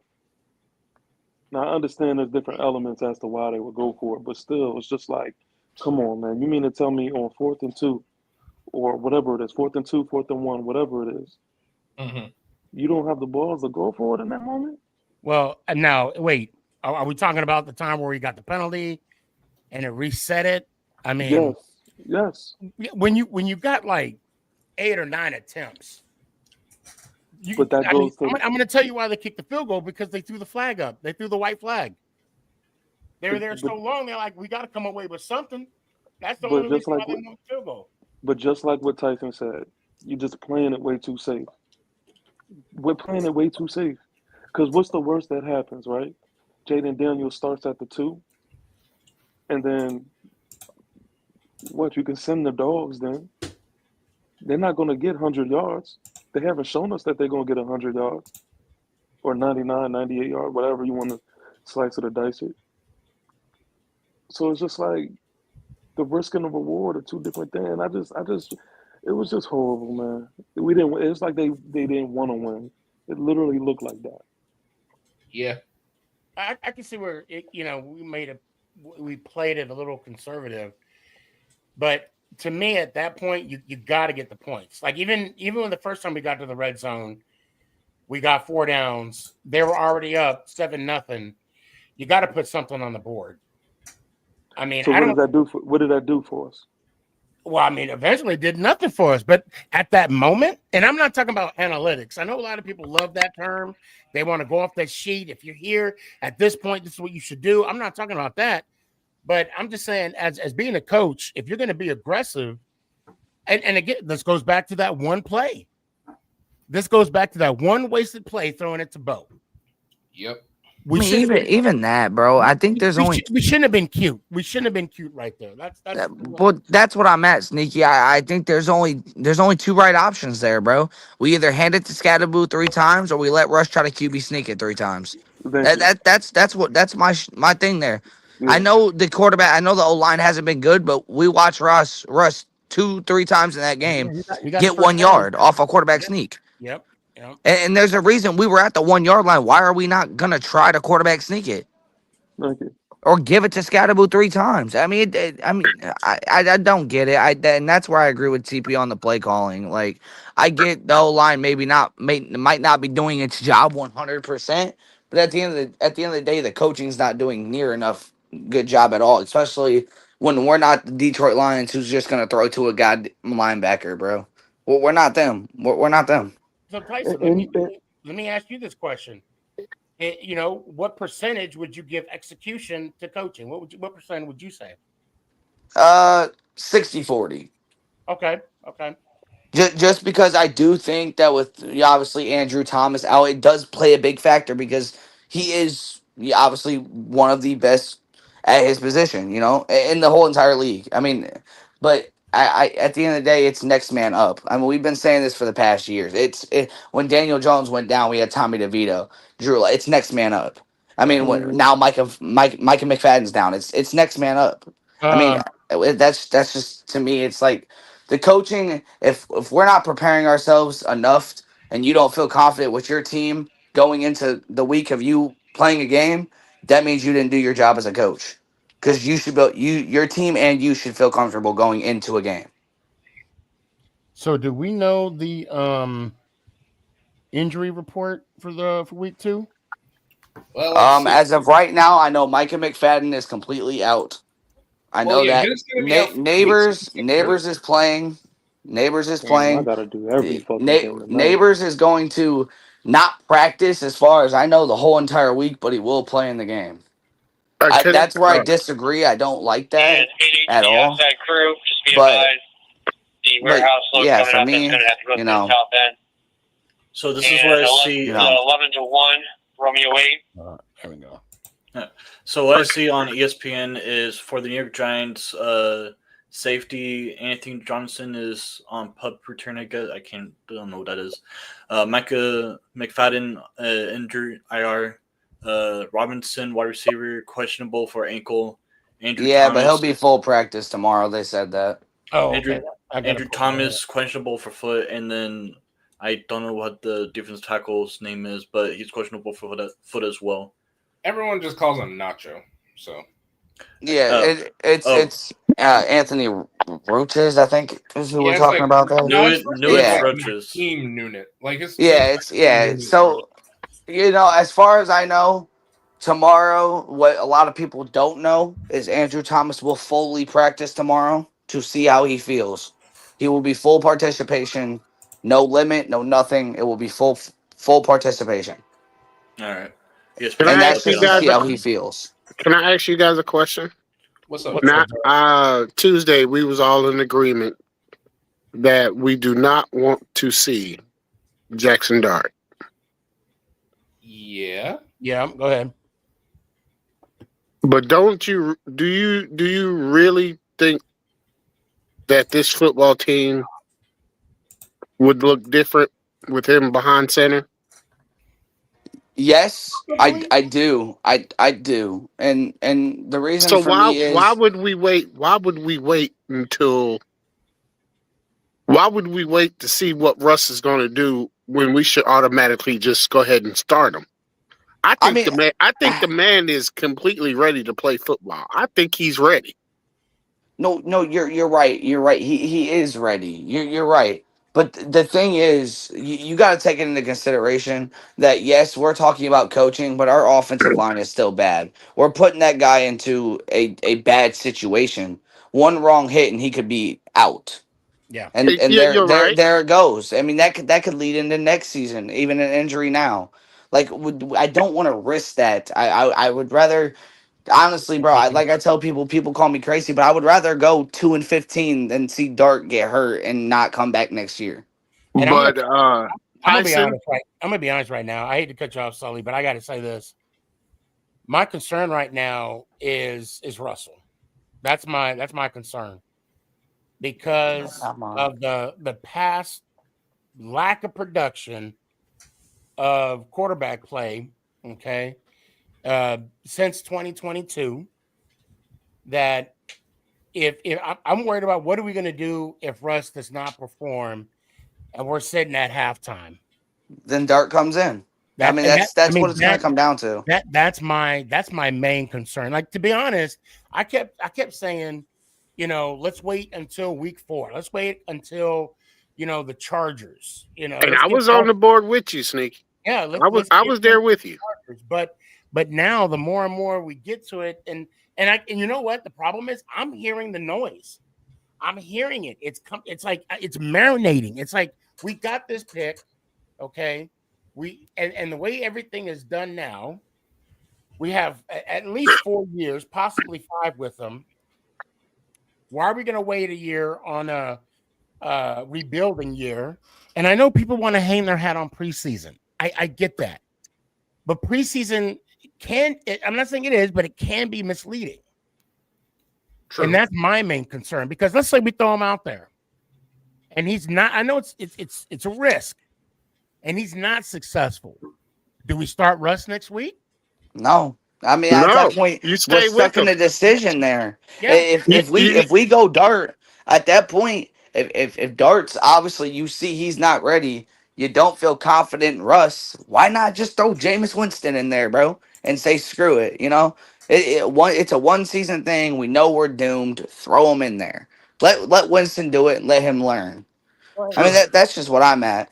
And Sneaky, I want to circle back to your point of what you said earlier about how Daboll went and watched every single snap, passing attempt about Russell Wilson. Yeah. Who says that last week wasn't what they planned on and it just didn't work? Because if you look in the preseason, our play calling was completely different than what it was last week against Washington. Completely different. Right. We were targeting in the middle of the field. We were doing our screen passes, taking our checkdowns, taking our yards, which is a team that we should do. That's what we should do. Then we see Russell in week 1, and it's completely different. It's not nowhere near the same play calling of what we did even remotely close to the preseason. Who's to say that wasn't the plan that Daboll had with Russ, and it's just not working? Let's just say this now, and I'm going to push back a little bit, because Russ was very limited in preseason. He didn't play in the finale. He barely played in the first game, and he got minimal reps in the second game. So, we saw a lot of Dart. We saw a lot more of Dart and a lot more of Tommy. Matter of fact, Tommy played the whole second half. Yeah, and looked absolutely incredible. Yeah, in the finale, the preseason finale. So go ahead, Sully. I mean, Daryl. I'm sorry. Go ahead, Daryl. I'm sorry to cut you off, Sneaky. Okay. So we didn't see much of Russ, right? Right. So we seen Dart. So you take what you've seen from week 1, and you take what you've seen for 3 weeks of Jackson Dart. Now, granted, it is the preseason. He's not playing against the starters and everything like that. Mm-hmm. But this man can do everything that Russ can't do. He can get out that pocket. He can make quick decisions. He gets the ball out faster than Russ. The young man is ready. I'm letting y'all know now. The young man is ready. And that's where I agree with you, though. Because anybody can get hurt. Anybody. And y'all know that. Nicky, you know that. Mm-hmm. It don't matter what football player it is. Anybody who steps foot on that field can get hurt. Anybody. So why are we going to wait? Why wait? We don't know what's going to happen. We just don't know until we put them in there. Right. You know what, Daryl? You just got me, bro. I'm not going to lie. You just got me. I'm kind of on the boat, we saw Russ I'm week sorry, 1. Tyson. I'm sorry, No, bro. You're right, though. To a certain extent, you're right. Anybody can get hurt at any given time. It's football. It's any given Sunday, you know what I mean? So and all I'm saying is what Jackson Dart can do, what Russell can do. He can take some of the pressure off that offensive line. Now, granted, they with suck. His scrambling, yes. Yes. And he can, and hey, What if he's the scramble and and Malik Neighbors and Wandale and Slayton don't get open? What if they can get open when he does this little thing that he does in the pocket? You're right, Daryl. But I'm gonna cut you off right there if it's okay. Okay, no, go ahead. Sneaky. You said the number one dude that you were questionable about and iffy about is Russell Wilson, right? Right. For me, it's Darius Slayton. We haven't, and here's why. And I love Darius Slayton. Go ahead. But Wandale is now, Tyson. You know I'm going to defend him now. I am too. I I know you are, but I'm not hating on him. But we've seen Wandale Robinson play since Wandale's came in this offense a bigger part and a bigger play than Darius Slayton has. And there's a reason for that, and it's because Slayton's not getting open. I mean, he's not even going against the best corners. This dude was our number one wide receiver for 3 straight years. Yeah. 3 straight years. And he looked decent. Since Neighbors has come into this offense, it's like he's a dead goose. He's just sitting there. He's not doing nothing. He hasn't shown me anything. Wandale's playing a bigger part than him. I need to I want to defend him, but the only defense I got on him is that he's not getting enough targets. He's not getting enough opportunities. Okay, and I'll say that because he did have a potential touchdown. Okay, when it was, although it was the backside corner. Yeah, you're right. Over the middle of the field, yes. Yeah, it was a backside corner or a backside pass in the end zone. Russ didn't look his way. Wandale he got quite a few targets. He did. He got the opportunity. And the fact that, I can't really say Slayton's an issue when you only get targeted once. And you can't come up with a play because, the opponent has a handful of face masks. But to your point, I'm gonna see him. I'm gonna see him this weekend. I mean, but it's just for me, like he's gonna be able to prove what he is this weekend. And after this, Darius Slayton has no excuses, nothing, because you can go back and watch film. He was open maybe twice that whole game in the Commanders. That's it, twice. It's ridiculous. It shouldn't be like that. He was our number one wide receiver for years. He should be able to beat these number twos very easily. Not saying that is going to be that he should go for 100 yards every game. No, but he should at least contribute to these plays. He should get open because if he gets open, if Wandale Robertson's getting the ball, he's going to get the ball. And for this week, like I said, there's no excuses now. DaRon Bland's out. He's not playing, which means the Cowboys secondary is very timid. It's limited. They have Travion Diggs, and they got to pull somebody up from a practice squad. And this is exactly where Darius Slayton should shine. Yes, Malik's still going to shine. Don't get me wrong. I think Malik's going to have a breakout day. I think he's going to come back even way better than he was last week. He's going to go for 100 in my eyes and a touchdown. But that doesn't change me the fact that Darius Slayton this game should at least go for 50 and maybe even a touchdown. He's going against number twos and practice squad players. This should be a cakewalk for him. It really should. Dash, you want someone to say something? Oh no, it's just me and my mic. Oh, okay. Sully, you got something? Now, all I can say is I really would prefer not to see Dart. Right? Yeah. If we can have the offensive line play consistently enough and Russ just make a decent amount of plays,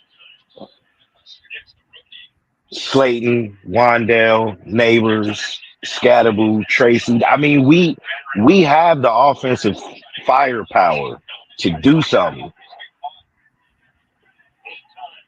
But it's coming down to, like you said, Sneaky, it's the execution. Yeah. Yeah, but at the same part, so like we just talked about for the last 30 minutes. I mean, TP made a point. The coaching is terrible. It's terrible. We're like at this point, it seems like our coaches are not confident with our team going into Sunday. They're not confident with our team going into a game, and that shouldn't be it. It shouldn't be like that. And the reason why is because you coach this team. You are ready. You should be the guy who's getting this team, and you should be confident with what you're going into on Sunday. And we just haven't seen that. I mean, I haven't seen that since Daniel Jones when we made the playoffs. We're not confident. We're not hyped. Nothing going into a football game. We walk in there as we're just a pack of deer walking. I mean, it's we're not putting our team. The coaches ain't putting the team in a good position to win a football game. And that was proven. That was proven last week when we were throwing to an offensive lineman on first and goal. Let me ask you a question. Okay, I'll agree with you there. But the times when the coaches have put them in good positions, we still ain't executing. Okay, I'm gonna come back at you. Can name me three times where you saw the Giants, other than the Daniel Jones rookie year, that you said, yes, this team's ready to go on Sunday. Three times. That's all I'm asking. 3 times. Wait, hold on. Let me get a piece of this. Let me get a piece of this, Sully. Hold on. Go ahead. And I'm gonna mute you real quick. Now, what was the question again? 3 times? I said other than the Daniel Jones when we went to the playoffs, right? Okay. Name me a time where you said other than what you've seen the last week that you are confident in this team going into Sunday that we can win a football game. Obviously, as Giants fans, we're always confident, but realistically here, name me 3 times that you've been like, yes, we're going to win this football game. Okay, but we're not including the 2022 season, right? No, we're not including Not the the Daniel playoff Jones playoff season. No, nothing, everything before that. All right, I'll say this. I'll say Jones's rookie year, but I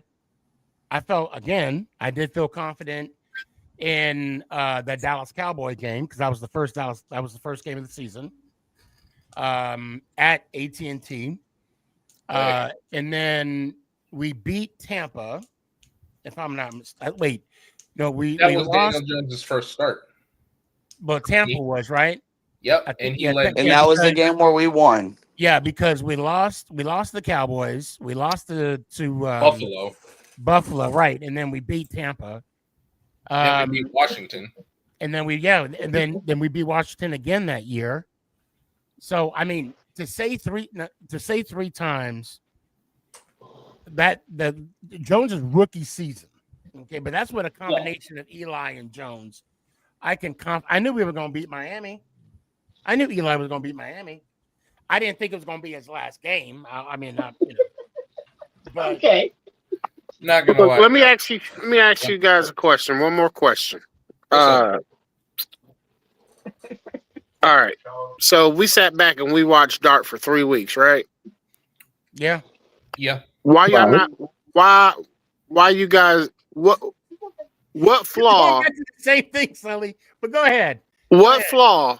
But what flaw do y'all see in Dart that y'all don't want him on that field right now? Like I said, Daryl, you got me, bro. I said it. You convinced me. And that's the one thing. Like we talk about injuries, yes, obviously it can happen any given Sunday, but we're not talking about the fact that this guy in preseason was damn near concussed because he doesn't know how to slide. Okay, we had a 40-yard run and fumbled the football, and we got bailed out on a penalty. Okay. That was my next thing that I was going to do because nobody really answered my question. So that was my only big flaw that I see that Dart has is that he doesn't know how to slide and he doesn't know how to protect the ball. Those are the only 2 flaws that I see out of him. Okay, because those are reason big why flaws, reason why I say don't put Jameson Winston out there is because we know what we're gonna get from him. Yeah, 30 touchdowns, 33 picks. Look, Jameis Winston will give us 300 yards. That's he'll what he can give us promise. 300 yards, but he ain't going. He also gonna give us 6 interceptions. Right. Okay, whoa. Right, and throw a couple season passes in there too. Daryl, calm down. I mean, I'm just keeping it real. No, he's not. Hey, but if he throwing them 6 interceptions and we still win the game, I'm okay with it. Yeah, And that's the sad initially truth. they said everything was going to be delivered under 12. I do want to bring up what Tanya said on Facebook, It saying, says, "Here we go look, again with the so they say rhetoric you can that the deliver a QB is pilot, but then issue." I got something to Sorry, say. Mark. Sorry. We've learned nothing with this O-line. The best QB would struggles like Patrick Mahomes, Josh Allen. Let's be honest. The Lamar playing Jackson. calling is very much scared. We are playing calling. Sorry, we are play calling like we are in high school football. We can't keep placing blame on the wrong people. Yeah, sorry about that, Tanya. We got so deep in the conversation. That's my And that's something I apology. want. That's something I want to Yeah, bring up. why, It's like since Daniel Jones left, and we seen him at the Colts. Does that make a wake up call to not only change the QB, but look at other areas and like what TP and Tyson were saying to look at other areas? Because if you place Josh Allen or Patrick Mahomes, do you think they're going to improve the team, or do you think the line is still going to be the problem for them running around the football field the whole time? Well, here's the thing: if you put Patrick Mahomes or Josh Allen on the Giants or any team, they're going to improve the team. Not saying that they're going to just automatically say this team's an NFC favorite, but no, they're going to improve the team. Oh yeah, But definitely. here's what I'm at. Yes, we saw Jones. He went out there. He looked like an absolute stud. But then again, it circles me back to what who was saying it? Ant. It's week one. Well, I mean, we saw a whole year out of Daniel Jones. Look like a stud. He went in the playoffs and destroyed Minnesota. He Then did. walked into Philly and we looked like a bunch of bums that didn't belong there. Like Daniel Jones is so inconsistent to me. That's not a wake up call for me. My wake up call was Saquon Barkley. That was my wake up call. So Was Tanya, 26. Tanya also says, y'all giving up on Russ after one game is wild. What's wild to me? Give the man a chance. He didn't. Okay, we didn't play Neil, which I still don't understand. Right. Yeah, me either. AP on Sunday. Now, for me, Tanya, I'll tell you right now, it's not that I'm giving up on Russ week one. I'm not. I mean, I was sitting here for a minute talking about let's wait till week 4.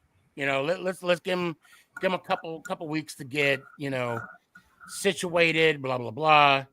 You know, the Chargers game. But the more and more, you know, I'll be honest, more and more I talk to my son, more and more I talk to other Giant fans, I'm still not sold on starting Dart. However, comma, what is it we do if we can't go to Winston immediately because he's down, he's on the depth chart, he's number 3. He's number 3, so we can't immediately go to Winston. And if Russ is lacking production, right? And it's a big if. It's a big if. It is hypothetically, right? What do we do? No, and you're right. You're right. The question. I mean, and it's not, and you know, and it's not about being right. It's not about being wrong. It's what do we do? Because now we're stuck between a rock and a hard place. Because, like I said earlier, we put Russ back out there, and he's still ineffective, or do we put Dart out there, and with the hope and the possibility that he could change it around? If he changed it around and we get a win, that's it. That's it. Right? But if it doesn't work out, do we go back to Russ at home against Kansas City? And here's the thing, Sneaky. I get what you mean, and Tanya and Sneaky answered multiple of your questions. It was perfect. To me, it's what do we do if we do play Russ the whole entire game in Dallas and we still have not scored a touchdown? There we go. What do we do? Right. And then say we walk and say we go home. We say screw it, it's his first home game. Maybe it'll give him a little bit of spark, and he still doesn't score a touchdown. What do we do? I mean, at that point, do you blame it on Russ or do you still blame it on the coaching? I mean, Russ is in a tough spot here because all the blame's going to be put on him because he has the football every play. I mean, the coaching is still on a hospital. Some's going to be put on coach as well. The problem is the fact that I asked this question, before training camp even started, okay, we have, if we started Dart in the beginning, and this is hypothetical, okay, if we started Dart beginning of the season and we're 1-3, does that 1-3 look different than say Russell Wilson 1-3? You're still 1-3, right? Yeah. Mm-hmm. But is it more of a pass because you got a rookie and you're trying to develop him? Is that more of an acceptable? I mean, it's still a losing. It's still a losing season. It's still a losing record. I mean, that was the question that I posed. And the fact that, okay, we go 0-2, which I hope we don't, obviously. What do we do? I mean, to answer your question, Sneaky here, if Jackson Dart gets our first win, I think as out of all Giants fans, that's going to be a sigh of relief. And the reason why is because that was the guy we drafted. This is the guy that we think is going to be our future. Mm-hmm. I mean, if he gets our first win, that it's a sigh of relief because it makes him look better. It also makes the Giants pick look better trading up in the first round to go get him. So, I mean, don't get me wrong. Do I want to see Russ succeed? Of course I do. He's on my team. He's a New York Giant at the end of the day. Yep. But to see Dart get the first one would be better for me. And the fact that that's our future quarterback, and we're not counting on Russ to be here for the next 7 years to carry this team. It's going to be Jackson Dart. Yeah, I mean, and if he gets the first win, that's going to be a sigh of relief for me. So Joey said on TikTok, he said, I'm assuming it's if we start Dart, it will be to save Dable's job. I've been saying that. Yeah. Let's see. Our O-line needs to be better and stop being pushed over. Yeah. Here's the thing that I disagree. If we start Dart, that's not saving Dayball's job. And the reason why is because that if we start Dart week 3 or we bring him in week 2, that's a whole season that Dayball has with Dart. If there's no sort of progression or anything that's shown that Dayball can coach Jackson Dart to be the quarterback that the Giants want him to be, it's still going to put Dayball in the same spot that I still could be fired, regardless of the outcome. I don't know. I think because he can always go back and say, I got my guy now, and technically he has another year left in his contract. Right. He could say, look, I got my guy now. I'm going to start him. Let's say he comes in half this. And again, all hypothetical. Because, let me reemphasize. This is only week 1. Right? But let's say Dart gets in there. They finish the season. He shows some progression. And he's like, look, this is my final season. If he don't do it, I won't ask for an extension. No matter what, I mean, if you think about it, if the Giants fire Dable, they still got to pay him his last year.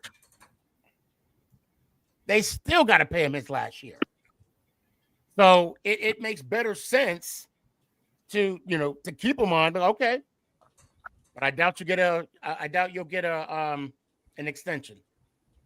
Look, I really appreciate this dialogue. I love this conversation and debate. Before I go, do you want to say anything? Jerry Jones must retire. Do you want to say anything? Is my mic working? Yeah.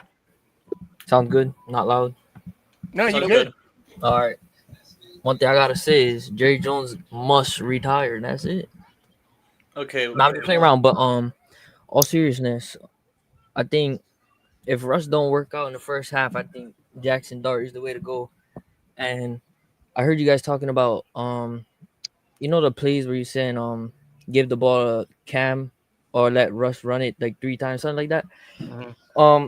I'd rather give it to Cam. I mean, when I was watching him play, he had that dog in every play. He was putting a fight. I mean, he was the only player that I seen that was giving full effort. I mean, breaking tackles, going head on. I mean, he's pretty crazy. But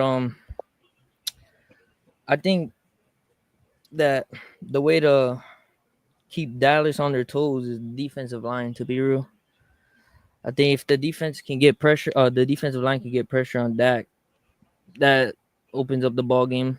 I mean, gives you guys a relief, right?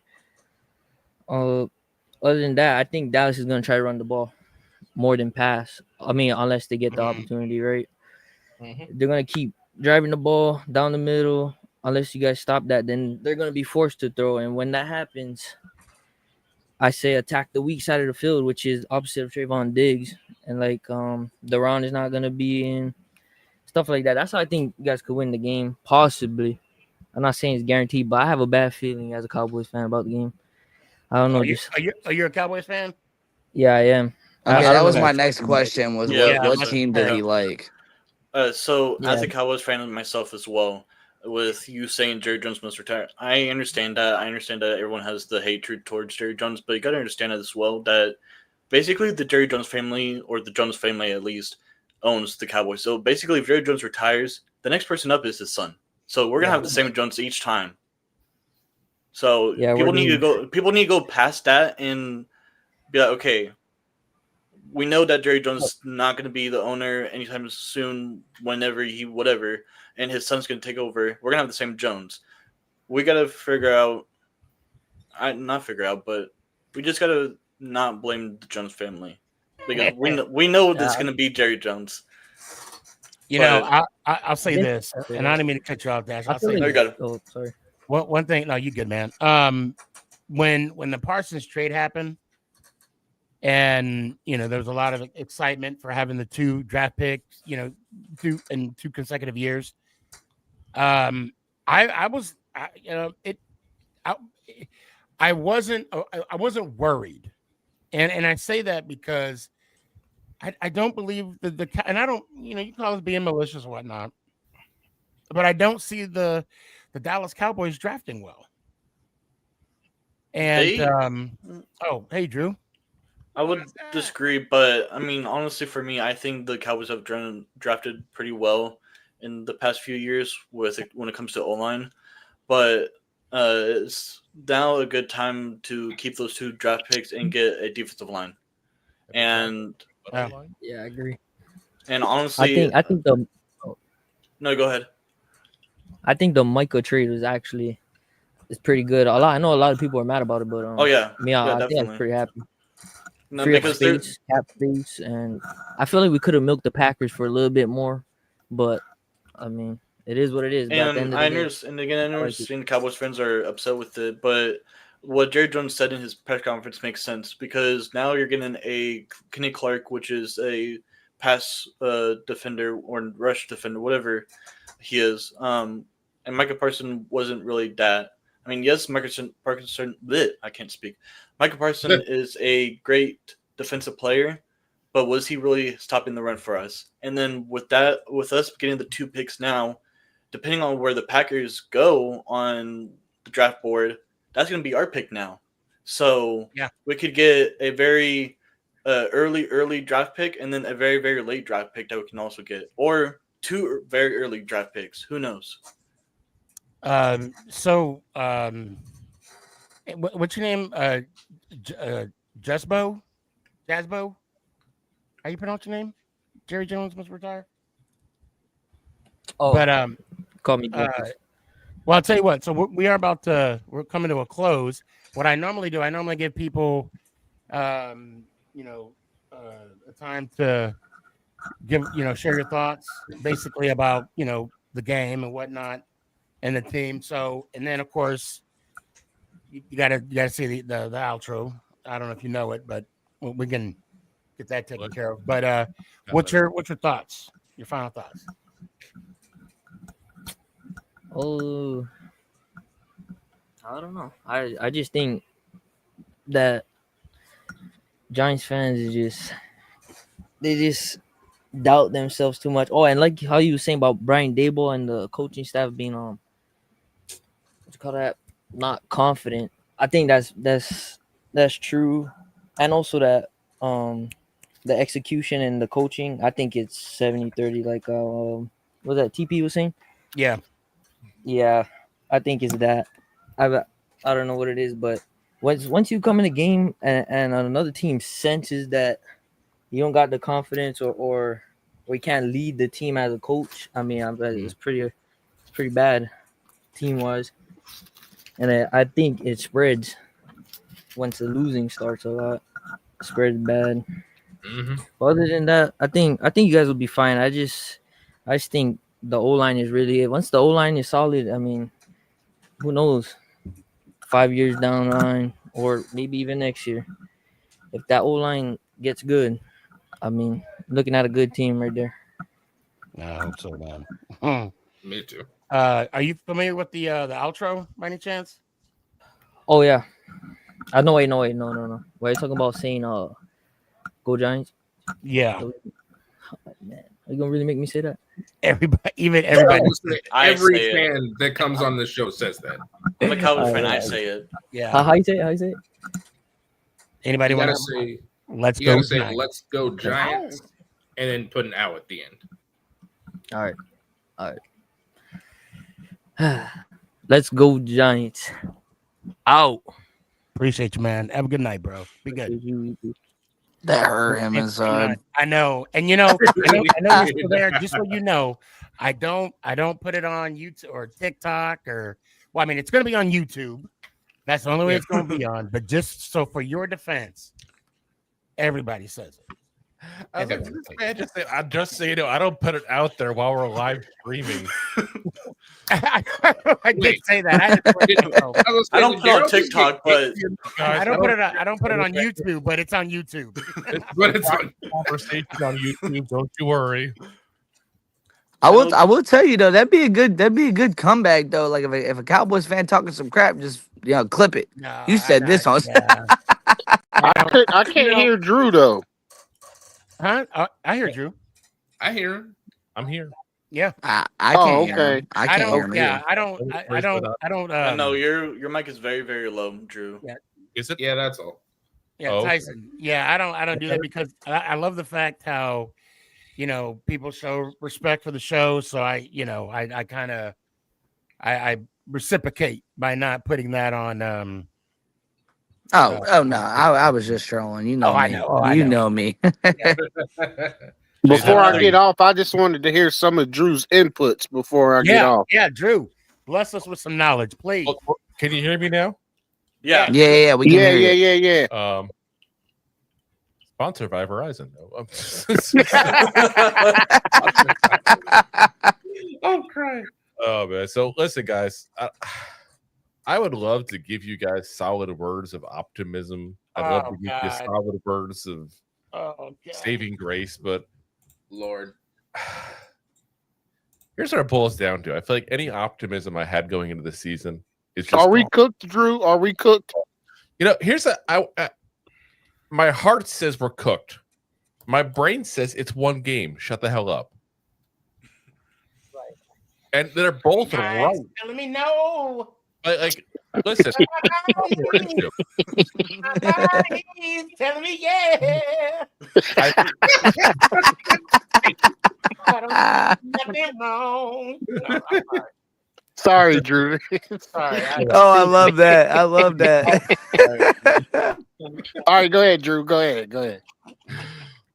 I say it joking all the time that the key to victory is scoring more points to the opponent.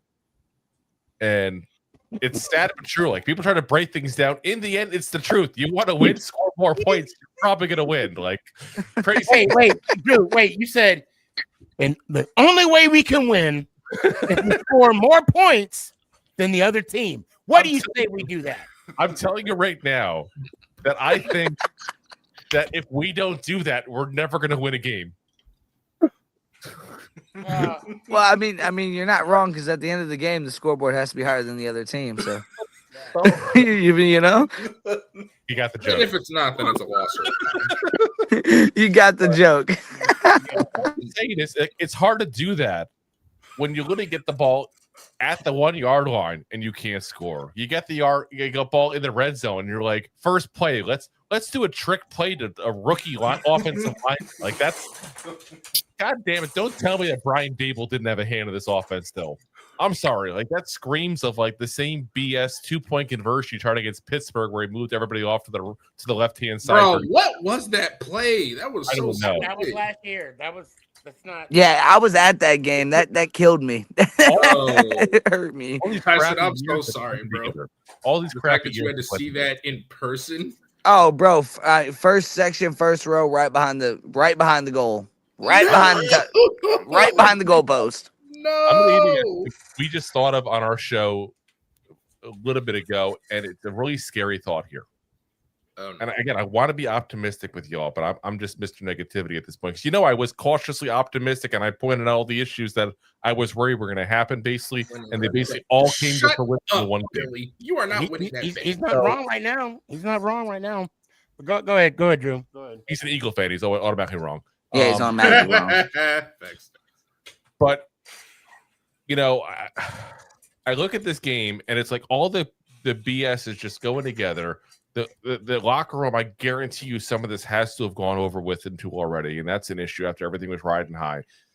If this team does not turn around soon, let's be very frank, Brian Dable's finally out of here, which he should have been. I told you. I'm sorry. I'm going to reiterate what I've been saying all along. Joe Shane and Brian Dable should both be out here at the end of the season so you can start fresh with a brand new quarterback. Here's the problem you're going to run into now. You have 1 year with Jackson Dart with Brian Dable. If things don't turn around, what you're going to turn into this season, instead of being a let's develop Jackson Dart, it's going to be like, let's audition Jackson Dart for the next head coach to make a decision if we have to go, you know what? We got this kid. He's pretty good. You should come here and coach him. Or if we have to try to convince the coach to want to come here and coach him. You know what I'm saying? Like, if he doesn't look good and the Giants have a top 5 draft pick, you think any coach will want to come here unless they get told point blank you can take whatever quarterback you want? Heck no.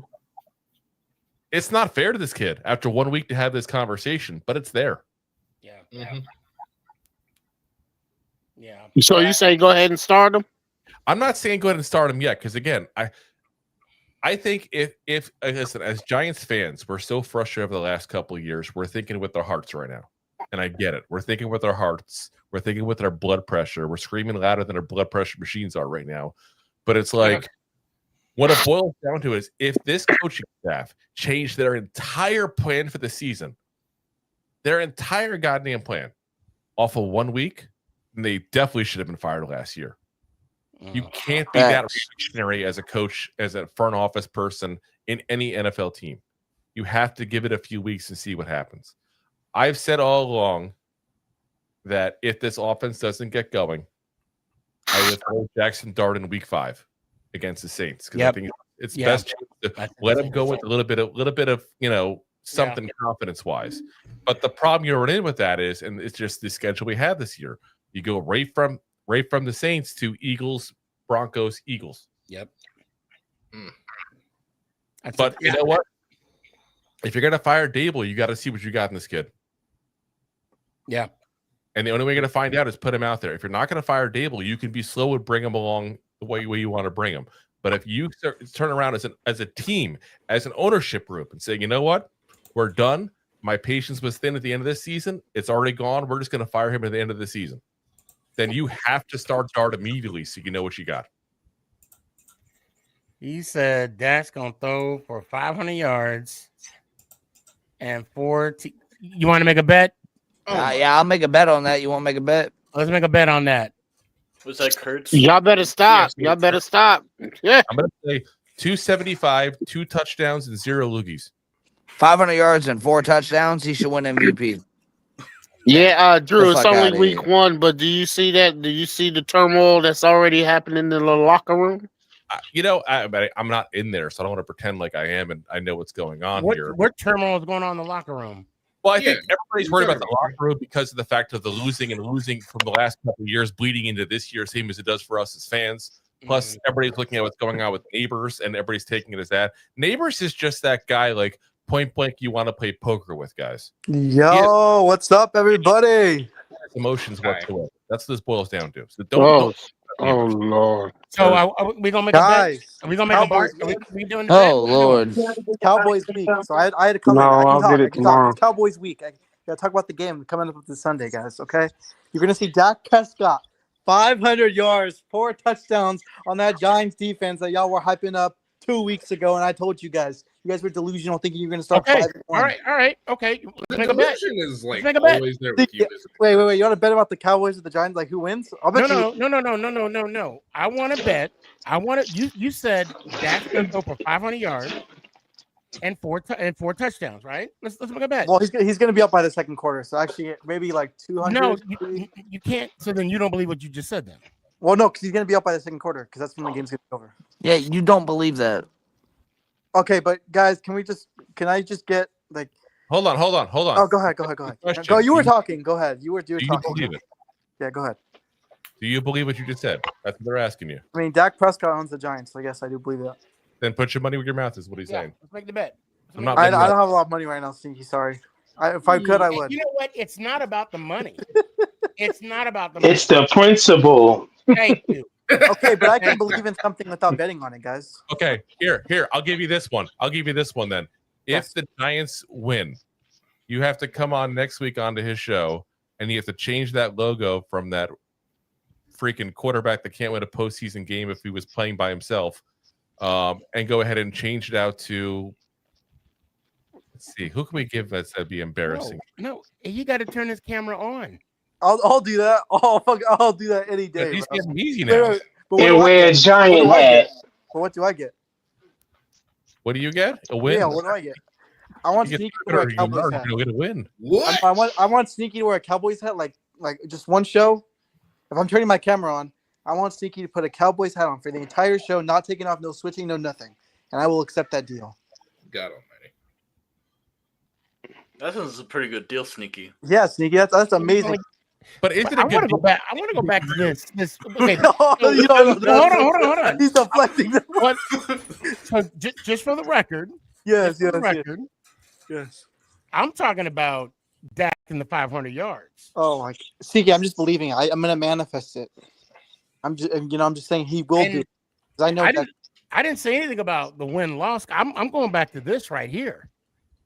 Where's it at? I'm going back to this right. This is where I'm going. Yeah, man. Now I'll tell you what. If he does do that, I'll get a Dallas Cowboy hat. But you got to turn your camera on the whole. You got to turn the camera on the whole That's game. too risky for me because we could blow you guys You out. see what I'm saying? You see, it's the same thing. That's too risky for me. We Same could blow you thing. guys out. Okay, but I want to discuss the game because Sorry, I can't hear you over the rust in your trophy case. What was that? But can you guys just say, like, do you truly believe that you're going to beat us this Sunday? Like, be honest with yourself. Deep down, like, I'm not saying like the biasness and everything like that, but deep down, do you really believe that you're going to beat the Dallas Cowboys? We're going 16-1, and I'm not betting on it. Did we just have a whole That's what it is. That's what it is. I'm asking you, bro, because you seem like the most logical person here. Yeah. Do you, Well, when it comes to certain things like this, I'm sort of like a realist. yes. And I'm just gonna be honest with you. No, I don't see it. I don't see it. Thank you for admitting that. Thank you. I That's don't see it either. I'm sorry. I hate to admit that, but I see it 100%. I've seen this merry-go-round. Go around too many years, bro. Look. At the end of the day, I don't care if I'm red, blue, green, purple. You'll never see me a day in my life saying I don't believe the Giants can't beat the Cowgirls, because you won't see it. I'll never say it. I'll never. In all fairness, Guys, when we beat them I last. really love your optimism, bro. I mean, Optimism is the only way to go, bro. Drew, what do you got? Drew? Go ahead, Drew. I said, in all fairness, when's the last time we beat the Cowboys? I think Eli was 2021. No, it was 2020. Damn, 2020. Dak's rookie year. I was a freshman No. in high school last time you guys beat us. Holy shit. Wow. It was COVID year. I was a 2020. sophomore year. We That was beat my him. We sophomore beat year. him in New York. We beat him. How In did- New York. Oh, yep, you're right. Can we get like a you guys should build like a statue of Dak Prescott in your stadium? Like, Now, Kurt, you're going too far, Now, Kurt. you You're going too shut far, the bro. hell up. Because okay, seriously, honestly, guys, your I was stadium. Yeah, you should build a statue of the postseason in your yard then, because Dak Prescott can't win the Yeah, postseason. you're gonna bring it. You're gonna build a statue of love, and because he was giving you a lot of love in that. That was playoff. Every quarterback that Dak lost to, just throw him in there. Hey, Kurt, who signed that stadium? Aaron Rodgers. I was 2 years old when that happened. Brock Purdy. Almost 19. Almost 20 Jimmy years old. Garoppolo. Brock Purdy twice. I can't help it that you're young. I'm just saying, like, oh yeah, you're right. Manning already signed that stadium. There already is a mural and a memorial to the career of Eli Manning in that stadium. Okay, appreciate that. We would not do something like that because we have class. Can you get benched for Daniel At Jones? the end of the day, I'm gonna go to the past, win a Super Bowl in the 2000s, and talk to you. Guys, No. Better yet, go to the NFC Championship game. That's it. Go to the game. Why are we bringing up Super Bowls, guys? We're talking Daniel about the game Jones in 3 days, as guys. a kid. There's no need to bring us. We're talking about the game that's happening in 3 days, guys. No need to bring us Super Bowls. But you're the only one arguing that people think that the Giants are going to win. We're all saying they're going to lose. No, Not me. No, you got one. Tyson. Sneaky is not saying that the guys are gonna lose. But you know I what? can't. Drew, respectfully, I'm optimistic. Never, no. Why would you say never? Dude, you haven't beat us since 2020. Because it's the Cowgirls. It's the Cowgirls. They're the most hated team. I don't like them. Okay, but can I just want to ask you guys a question. Do you guys think that Wilson is gonna start by at least like week 7 to 8, or do you think he's done? Or say Dark. Sorry, We don't know. If you would have been here 3 hours ago, you would have had that conversation. And we don't know. I was watching the game. We don't know. Oh, who won the game? The Packers, which sucks for us because we have the. I was gonna say it's not over yet, but the Packers okay. are up by 9. I think 9 points. What's the score right now? 27 to 18. Oh, it's over. It's over. 18 to 27. Here, bro. What's up, bro? This Packers defense ain't nothing to play with. Oh, hold on, Jalen. What's up? I said you didn't do a fantasy football league this year, bro. I'm already in 4. You should do one for the Hokies, bro. I'm already. I mean, like, it's all good. Maybe last time I did one when I was on this whole, this journey, I was like in 10 leagues. Plus the 4 I was already in. It was crazy. I'm in like 5. I have a question. Yeah. I'm in 4 too. So I got a question. What's up, man? I want to talk about Daniel Jones in that Colts game because honestly, I was a Daniel Jones hater, like straight up. It's week 1. I was straight watching him, but I've never seen Daniel Jones play like the way he did. Like he actually played like he was a first round like QB. You've never seen him play like that. That's a lie. That's another lie. That's a lie. I've never seen Daniel Jones. So you didn't see the postseason game against Minnesota where he went 30 for 34, 399 yards passing. And 4 touchdowns. Was a fraud. Minnesota's defense was trash. Yeah, thank you. It doesn't matter. He said he's never seen a game where Daniel Jones has done that. Miami's defense is trash. They're trash. What's the difference? Terrible. Like Sneaky. I'm gonna holler at you fellas later now. Y'all have a good evening. Hey man, be good. Be good, man. Hey, I hope to see everybody Sunday. Now I hope to see everybody Sunday. Well, I'm gonna be at the game. I'll be at the game. Yeah. I'll be doing anything live, but we'll see. Ain't too sneaky. Oh, okay then. Well, I'll catch you on Tuesday. Much love to everybody. Catch y'all later. I'll see you Tuesday. Let's go Giants. Ow! Appreciate it, Have a good night. Yeah, I'll be at the game Sunday too, bro. Yeah, man, we got to link up somehow. I don't know where. Yeah, we do. I go to every single Giants game. The only one I'm not going to this year is San Francisco, and that's because my brother's getting married on that day. Okay, I bet you were pissed. You're like, really, dude? Bro, the crazy thing is we were all talking about going to that game. Oh, crazy. I really wanted to go, bro, but it's like you can't skip on your brother's wedding. I gotta say my goodbye real quick, bro. Hold on. All right, guys. What's up? Good luck this Sunday. I'm gonna come back and talk my shit when Dak Prescott gives you guys that belt again. Forever, you have to talk trash. Eric, win or loss, you better come back on here. Win or loss. I've been in here. Win or loss, be here. I was here, bro. All right, but let's go Giants out. See you guys. Appreciate you, man. Be good. I love how we become like the Super Bowl for Cowboys fans now. That's all right, man. Yeah, it's like that's really the case. Like, let's be honest, everybody beats the Giants at this point. Let's be very frank about that. Like, that's not something to brag about. Yeah. Well, they don't really have much else to brag about, Drew, so that's what they got to do. So, I'm like beating Ray Charles in an archery contest. There you go. Oh, okay, perfect. Well, I'll tell you what, guys. Mark, go ahead and give me your final thoughts, man. Well,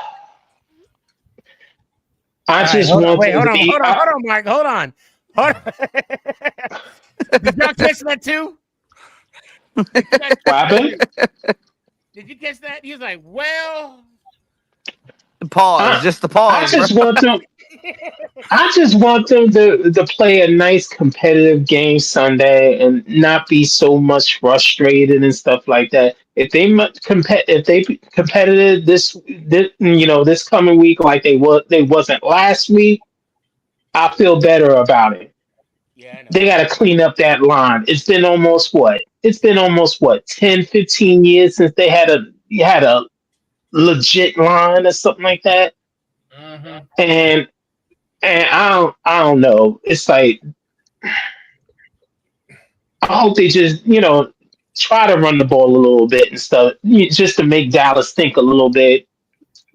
I just can't see it, man. You know what? We just gotta show up. That's all. Yeah, That's all. I'm gonna be cheering. I'm telling you, because I'm going to the home opener the next week. So Yeah. Oh. Yeah, I'll be there too. yeah. Oh, swing by J18, man. Yo, yeah, Yeah. yeah. You know about J18, right, Tyson? A little bit. Not too All I know is the familiar. parking lot. You will. You are you over the age of 21? Yeah. You'll love it, man. Yeah. You'll love it. What you remember. What stay there? I'm familiar Yeah. with it. I don't go there too often. Danny. No, cool. Right. Nothing wrong with that. But Well, all right, Mark. Let me hear it one time, man. Let's go Giants. Ow! I'm out. Appreciate you, brother. Be good. Sully, what you got, man? All right. So here's the deal. I'm never going to say that there is a game that I don't think the Giants are going to win. I'll never say that. So with that being said, I'm hoping for slash expecting a win on Sunday. We need better offensive play from the line, play calling. We need the back end of the defense to tighten up. Um, so yeah, I'm just really hoping for a good game and for once my team to back up the shit that I be talking on their behalf. So with that being said, let's go Giants. Ah. Appreciate you, fam. Be good. Dash, what you got, man? Well, I of course hope the Cowboys do win. Obviously, it's going to be interesting to see how our defense will hold up with now Darren Bland not in. Again, it's going to be interesting again not to see Parsons this season. I know I guess not angered but sad that to see him leave, but I'm glad that he's in a better team, able to chase that ring that he's able to get. I hope to see a good running game for us, actually, because whenever seeing Javonte Williams against the Eagles, it was pretty good. So I hope to see a bit more of a run ball game. But again, I like to see how Dak Prescott throws as well. And hopefully CD Lamb catch has improved. So that's all I have to say. All right, let me hear it one time, man. Let's go Giants. Ow! Appreciate you, fam. Be good, Dash. Jalen, what you got? Well, just feels like another year, another week of just hoping that the Giants will be competitive. Honestly, if nothing else, what'd you say, Drew? I was confused by that word competitive. Okay. I mean, if nothing else, I just really I'm not expecting a win on Sunday because, well, it's like everybody says, we haven't beaten the Cowboys in God knows how long. But at the very least, if we can actually put out a decent game, I think that's better than. Well, it'll be better than what we did week 1. But if we do win, oh, believe me, I'm going to be insufferable. Same here. Definitely. For sure. Yeah, let me hear it one time, brother. All right. Love you, Sneaky. Let's go, Giants. Ow! You too, man. Be good. Tyson, what you got? Well, for me, it's like this is the first test for the Cowboys O-line this season. And I know that people say the Eagles might have been it, but they didn't have Jalen Carter, and that's the realistic fact about it. And for me, that's going to be the key factor to us winning that football game is going to be our pass rush getting to Dak Prescott and making him have a miserable day in the pocket. I think overall, if the line gives enough time, we're going to cook their corners, cook their secondary, especially with Bland being out. I'm not a guy that's going to sit here and tell you we're going to win, but I'm a guy that's going to sit here and tell you we're not going to lose. I say that because it's the Cowgirls. I'll never call them by the boys. I'm nothing like that. I don't support them. Never will.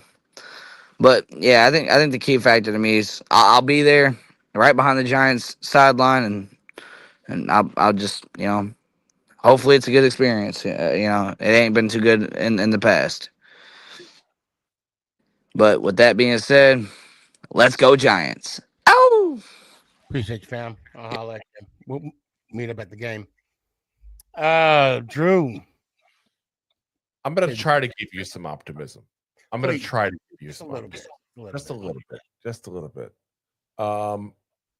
The big thing you can say that's positive right now is the Giants having a lackluster, obviously, just put it nicely, offensive output there last week against the Commanders. They're facing a Cowboys team at the right time.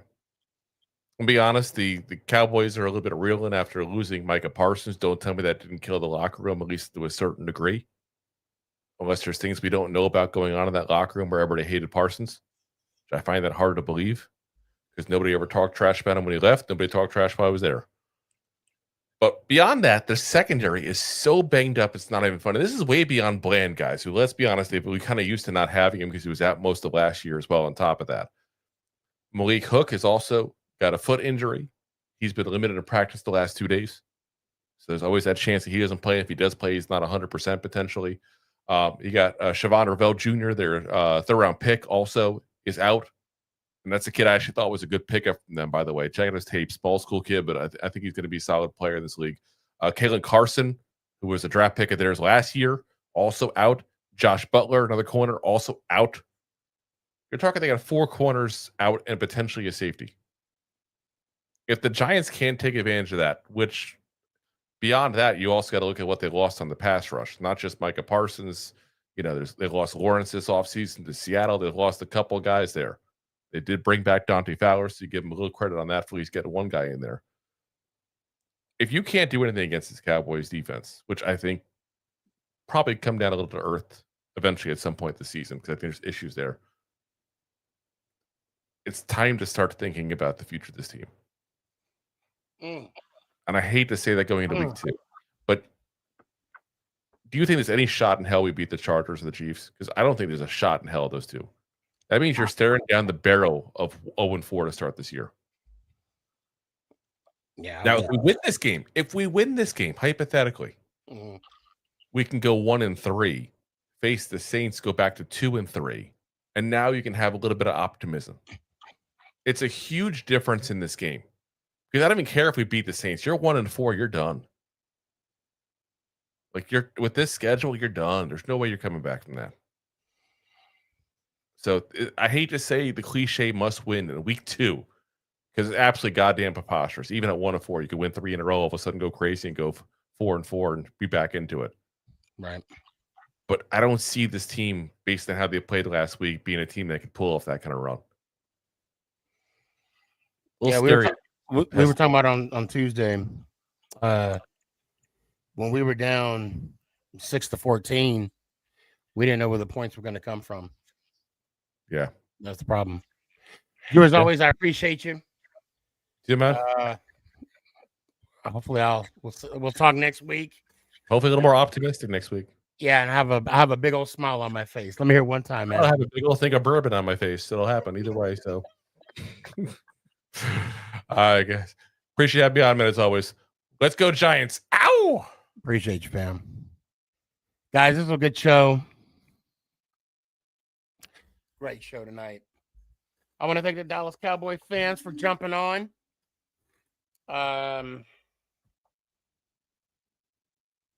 I wanted to talk mess, but I couldn't. And I don't got much to say. I'm kind of in no let's just wait and see mode. I appreciate everybody coming on, giving it, their 2 cents. Dallas Cowboy Chris, long time no see. Dash, I'm glad I got you on. I want this one.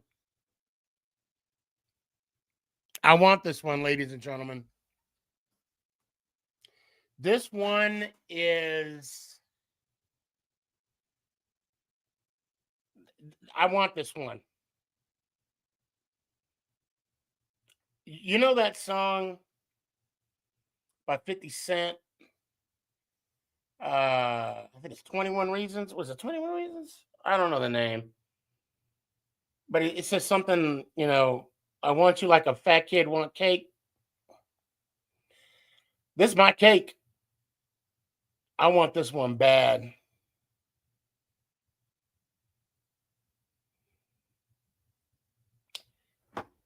I want this one bad. I can't stress that enough.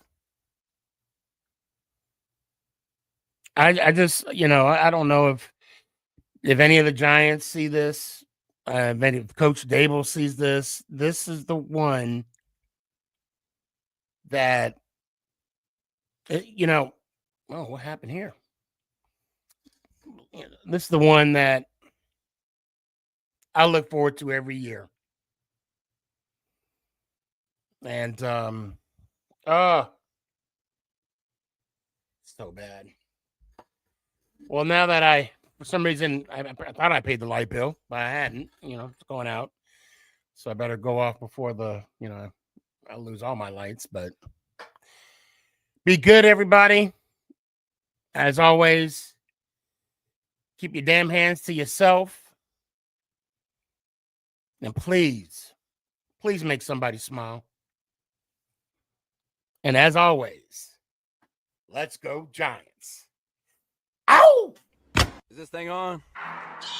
It's your boy Stefan, a.k.a. Sneakyg. Yeah.